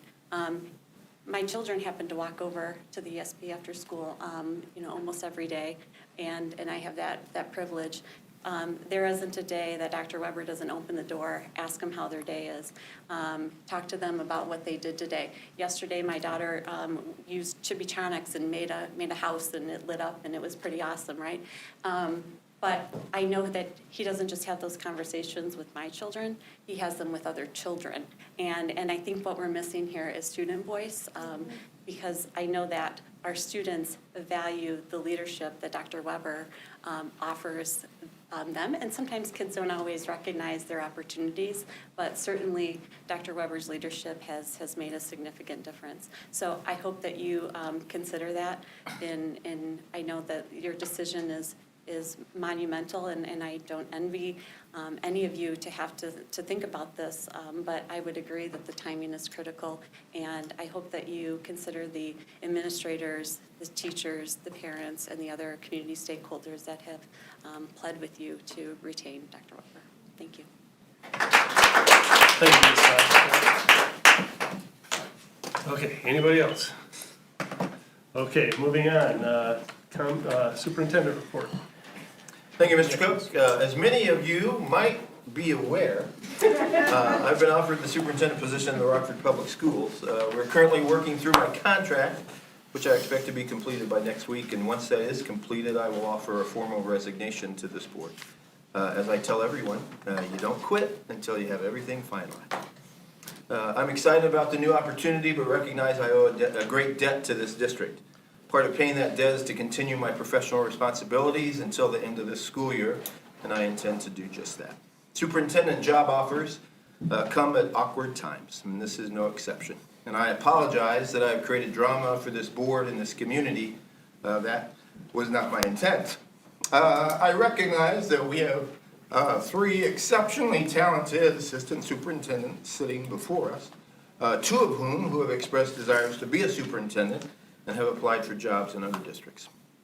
I've worked with Dr. Weber the longest, finishing our 11th year together.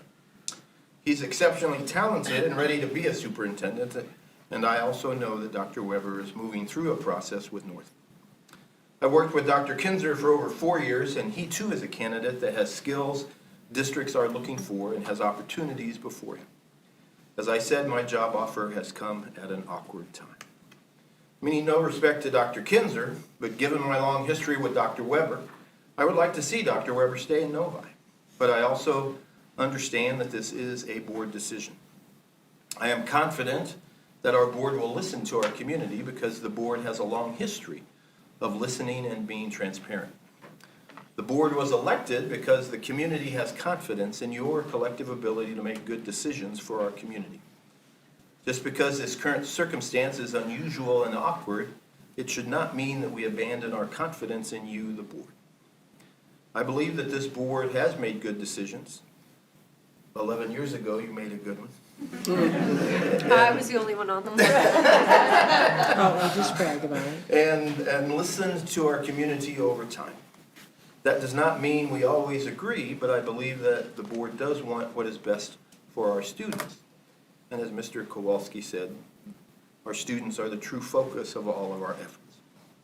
Ultimately, the board must determine the right speed to move, and I have confidence that you will. There will come a time when I thank this community for all they've done for me. Before that time comes, I'll continue to work through June to support the transition and to ensure that we continue to move ahead. And most of you are wondering how I will ever thank the community when I can barely get the words out tonight. But I will find a way. And so that is my report, Mr. Cook. Thank you, Dr. Matthews.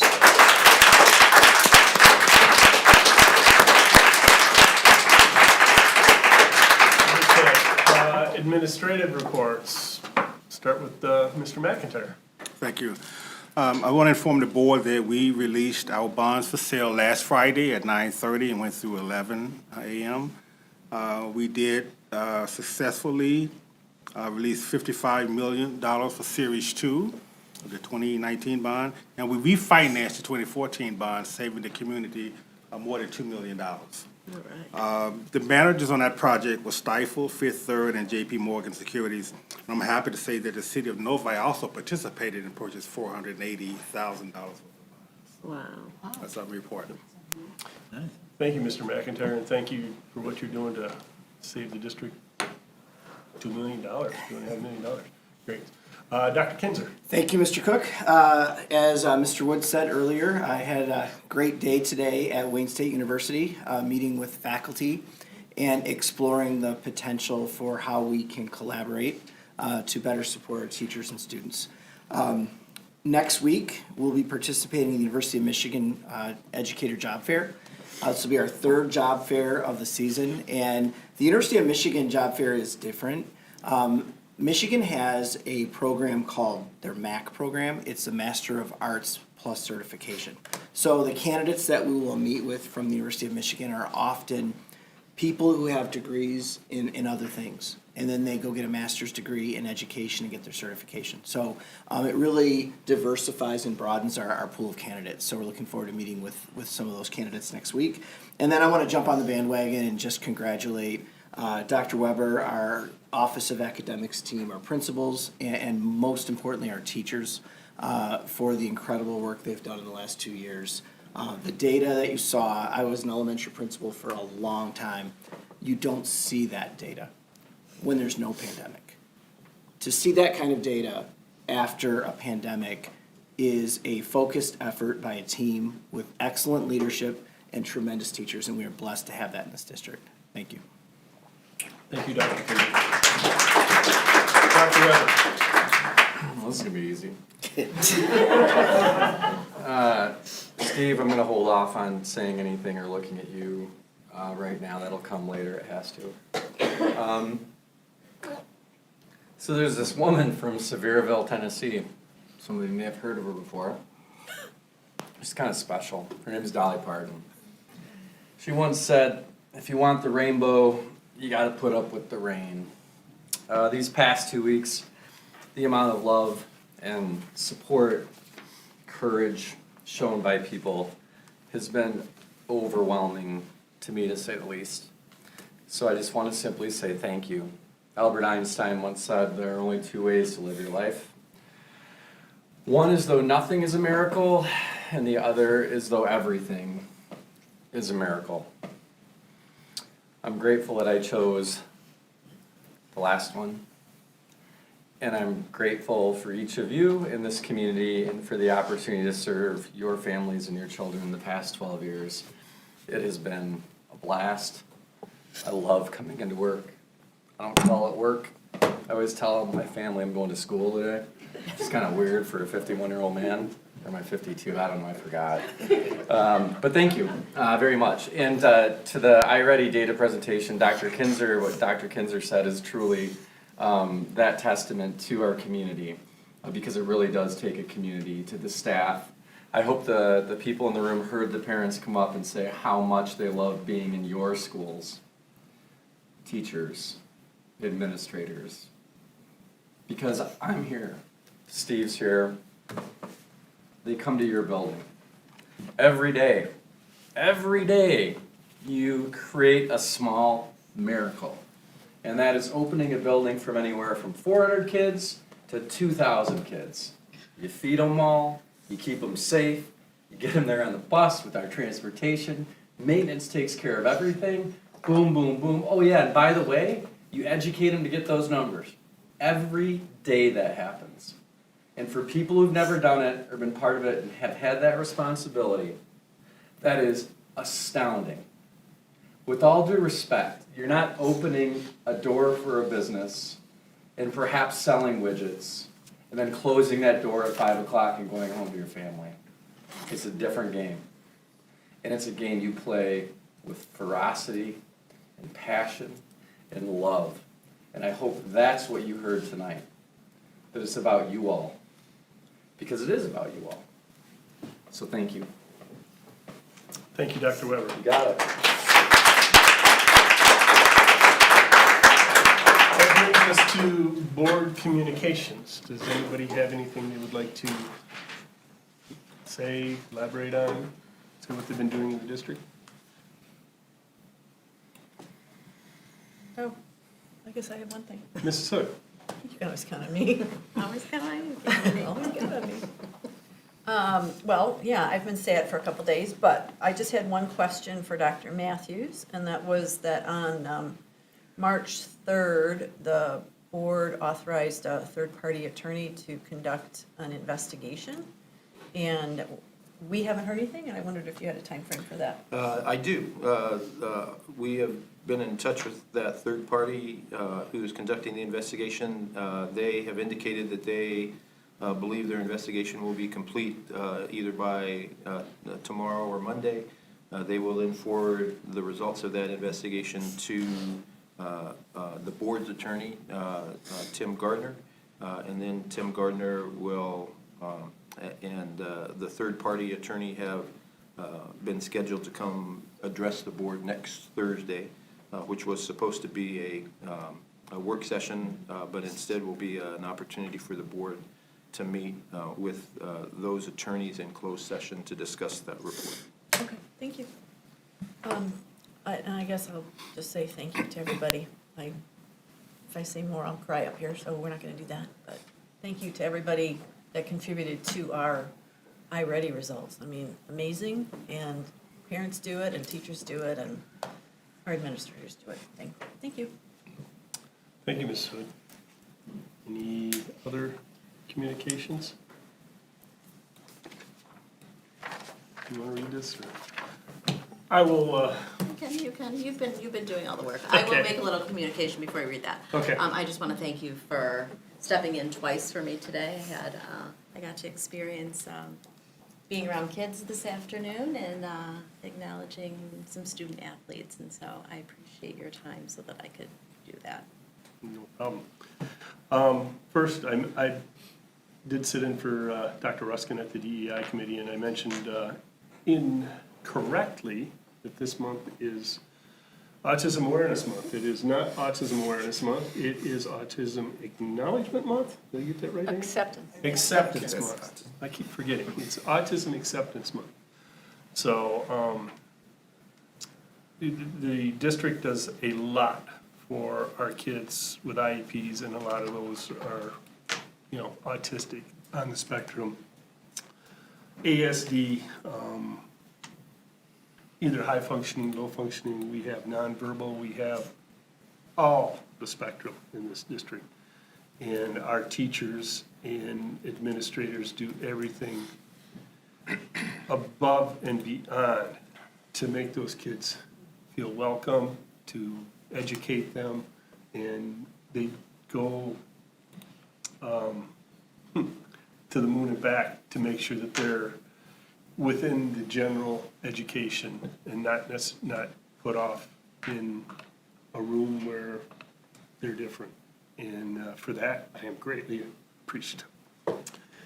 The other thing I have is there's some misinformation being spread out there, and our lawyer had sent a letter, and I'm going to read that letter to help clarify for the rest of the community some of the stuff.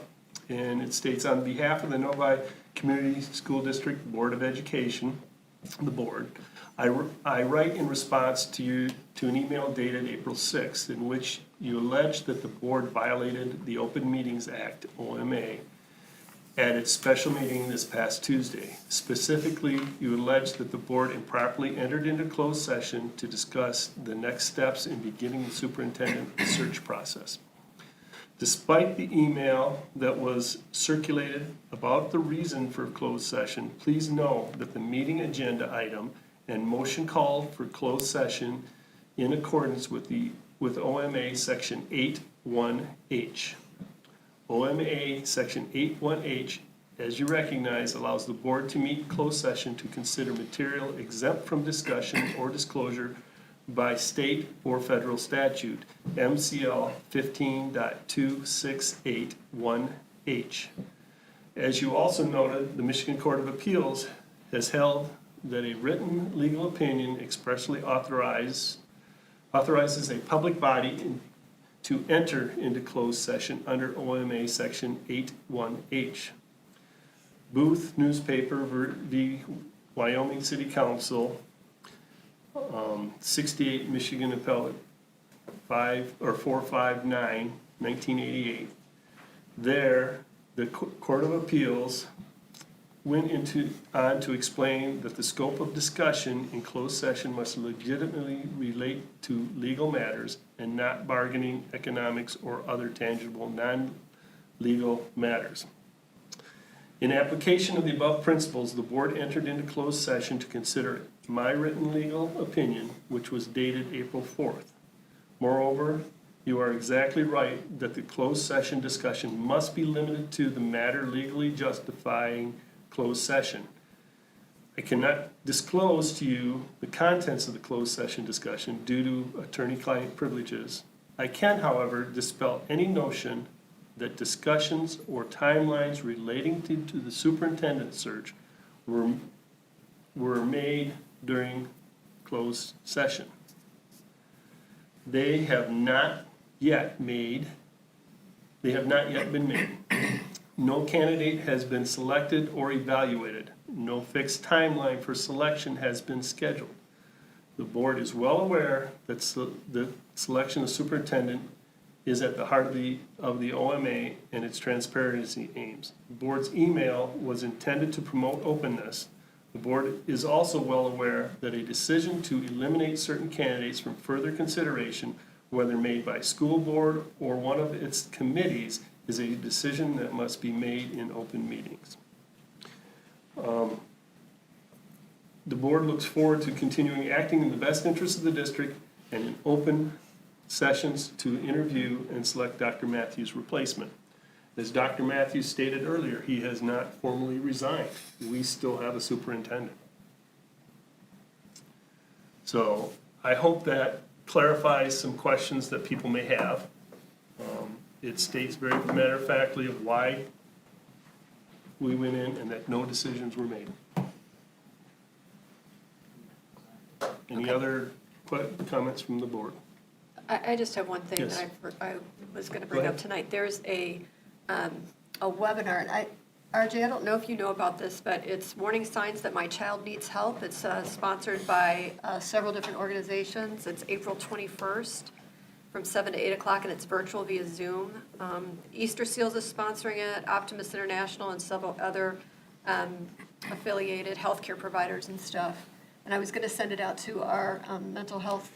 Yeah, I think if you could send that to myself, and then I'll send it on to Sarah Leppart for the Novi Mental Health Alliance. And also on May 3rd, we have the author coming in as well to speak, so we want to make sure that we get that out there around those issues. So if you could send that. And Easter Seals, obviously a great organization, have a meeting with one of their heads actually next week. Ms. Hoppenstedt and I do with that to provide hopefully more services to our kids. Well, and actually, the moderator of the panel is the Chief Medical Officer of Easter Seals, so Oh, wow. he is going to be moderating it. But I know there was just a big article in I think it was the New York Times, I can't remember exactly, all about the mystifying rise of child suicide. Sorry, it was in the New Yorker.